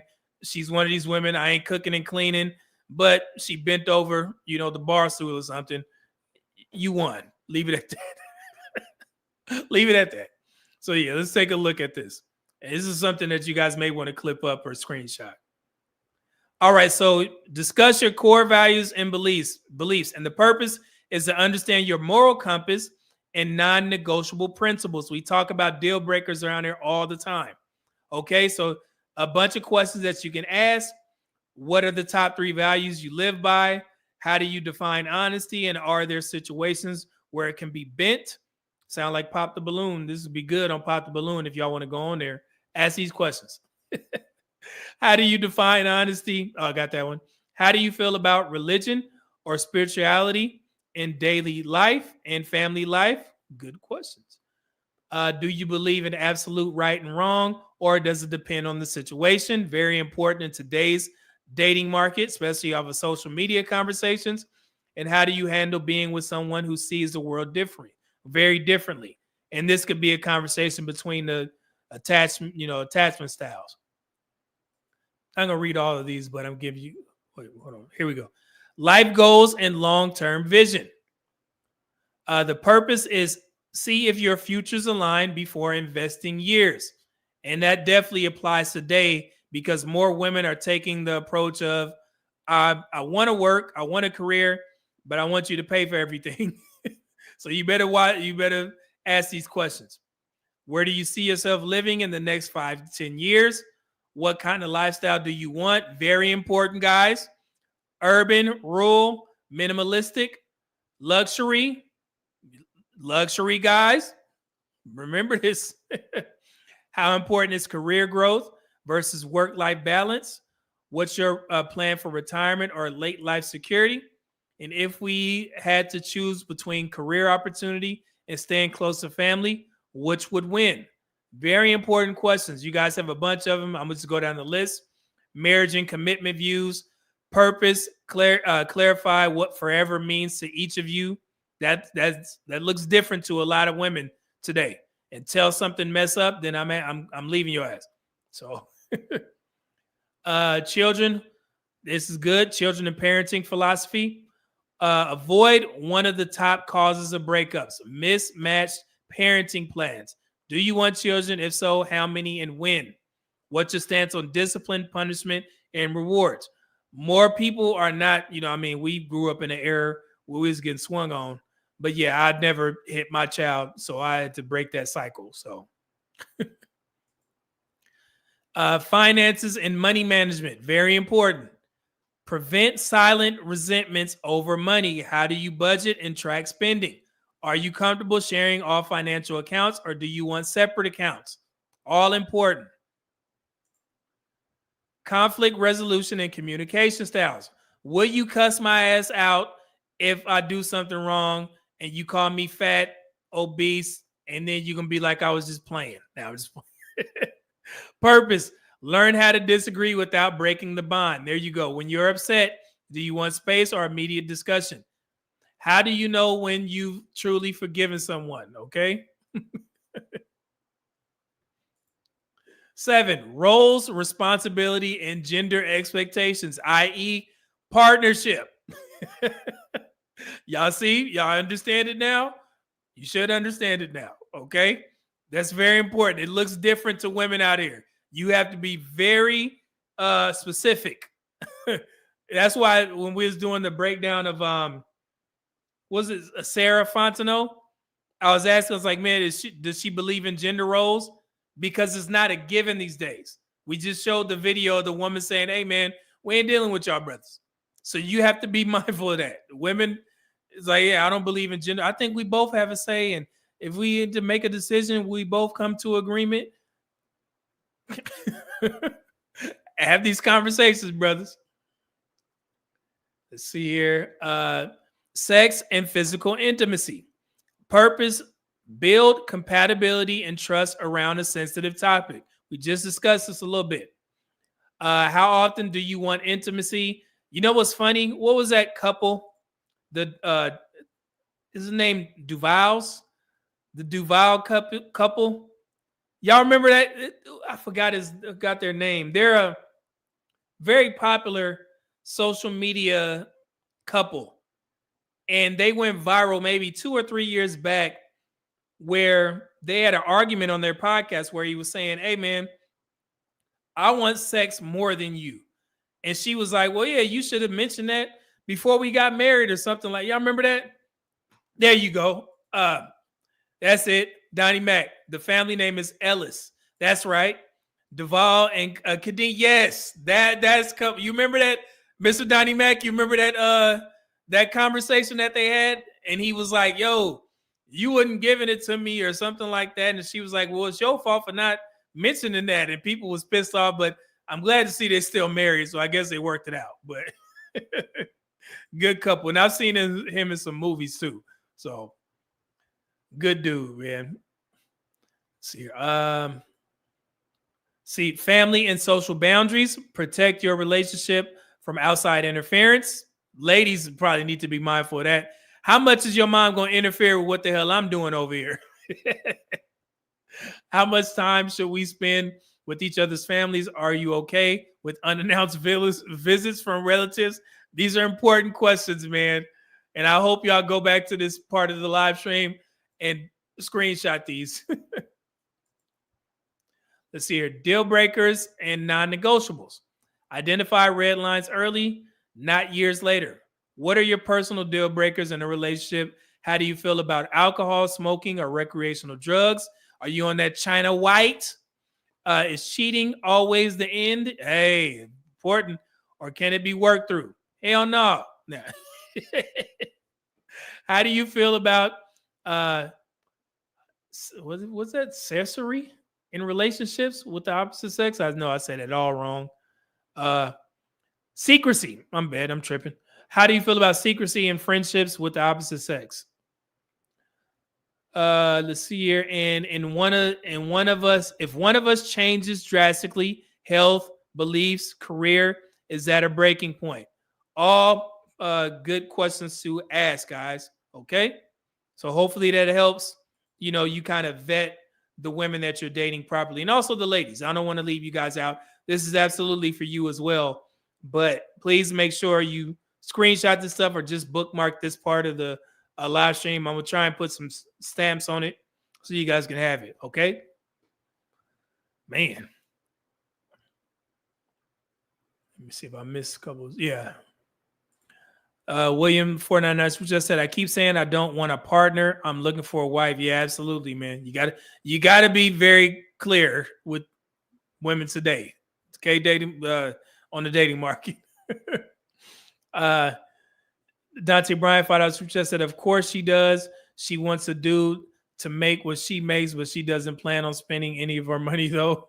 These comedians are tricky. Yeah, man, that was one of the most confusing things that I had to understand when I heard a woman say that for the first time, and on social media. And I didn't understand. It took a while to grasp what she was saying, and she was dead serious. It was on I think on like one of Kevin Samuels shows or something like that, where the woman was like, she had a career, but she was like, I want to get married. I want to get married, and I want to, my husband gonna pay all the bills. And think Kevin was like, well, so you got to stop working. And she was like, no, I want to still work. And he was like, but you don't want to pay none of your bills. And she was like, yeah, I'm just, he ain't gonna need my money or something like that. She was real crass with it. I was like, huh? Like, how you bringing money in so he just supposed to go broke? And it was just weird. It's still crazy to hear it. And I'm just like, wow, these women are out of touch. Well, okay.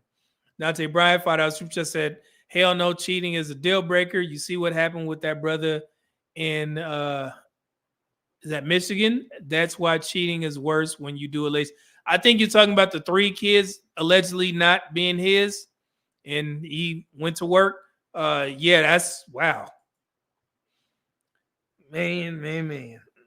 It just goes to show you that we need these paternity tests, make sure.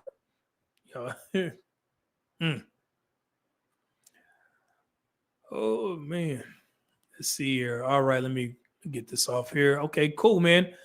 And this is Pretty long, three hours. This is a good live stream. Hopefully y'all enjoyed it. You learned something. Hopefully it will help you deal with certain situations. You learn what type of attachment style that you have. It'll be better. Hopefully this will help you in your relationships moving forward. And just grab the book, man, and you will definitely not be disappointed. You'll learn so much, okay? Attachment. And shout out to Pooh Man for putting the links in the description. Thank you. Hold on. Project Leader said guy had no business trusting his shady wife in the first place, let alone marrying her. I don't know the backstory about it, but yeah, I'm gonna look into it. I just saw the clips of the end result, so I'll check into it. I appreciate y'all. Thank you to the moderators. Thank you to everybody that sent in super chats. Greatly appreciate y'all support, man. I'm gonna get something to eat. I'm hungry as hell. We're gonna try and be back for another Pop the Balloon review. We had fun last night, man. So thank y'all for showing up and showing out. It was definitely fun for me, man. Y'all know I enjoy doing the Pop the Balloon reviews. So we could kind of take it down a notch, relax. But this was definitely fun. One of my most important live streams. I greatly appreciate everything you guys do for the platform. Continue watching the content. I'm gonna put out some more videos on demand.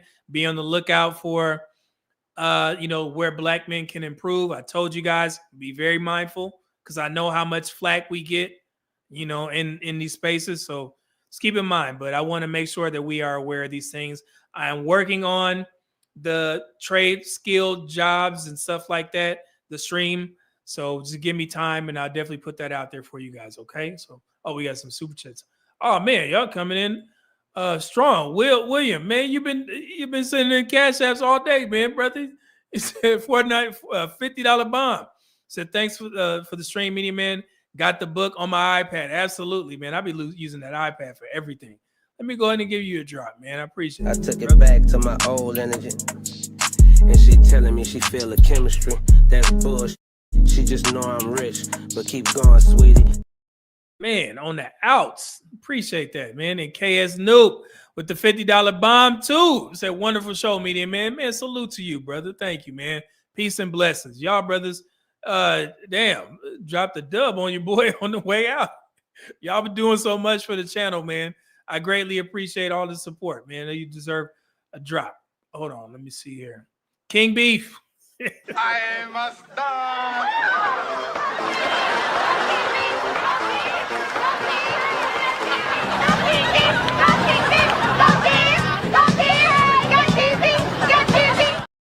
Yeah.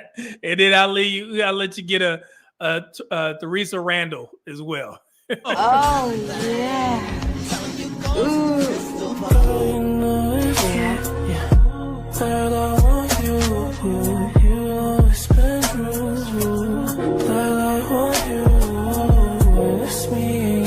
You like that, Mr. Joe Schlabach? There you go. She's a great actor. Man, the real books dropped 20 on me. Man, what y'all doing? He said, great stream, media man. I see myself working on some of these things. Underrated content. Man, I appreciate that, brother. Yeah, man. Hopefully it's helped. Yeah, it's definitely helped me a lot, man. Thank you. I owe you a drop too. Hold on, let's see here. Here we go. I took it back to my old energy. And she telling me she feel the chemistry. That's bullshit. She just know I'm rich. But keep going, sweetie. Our brothers, man, on the way out. Oh man, truest dude.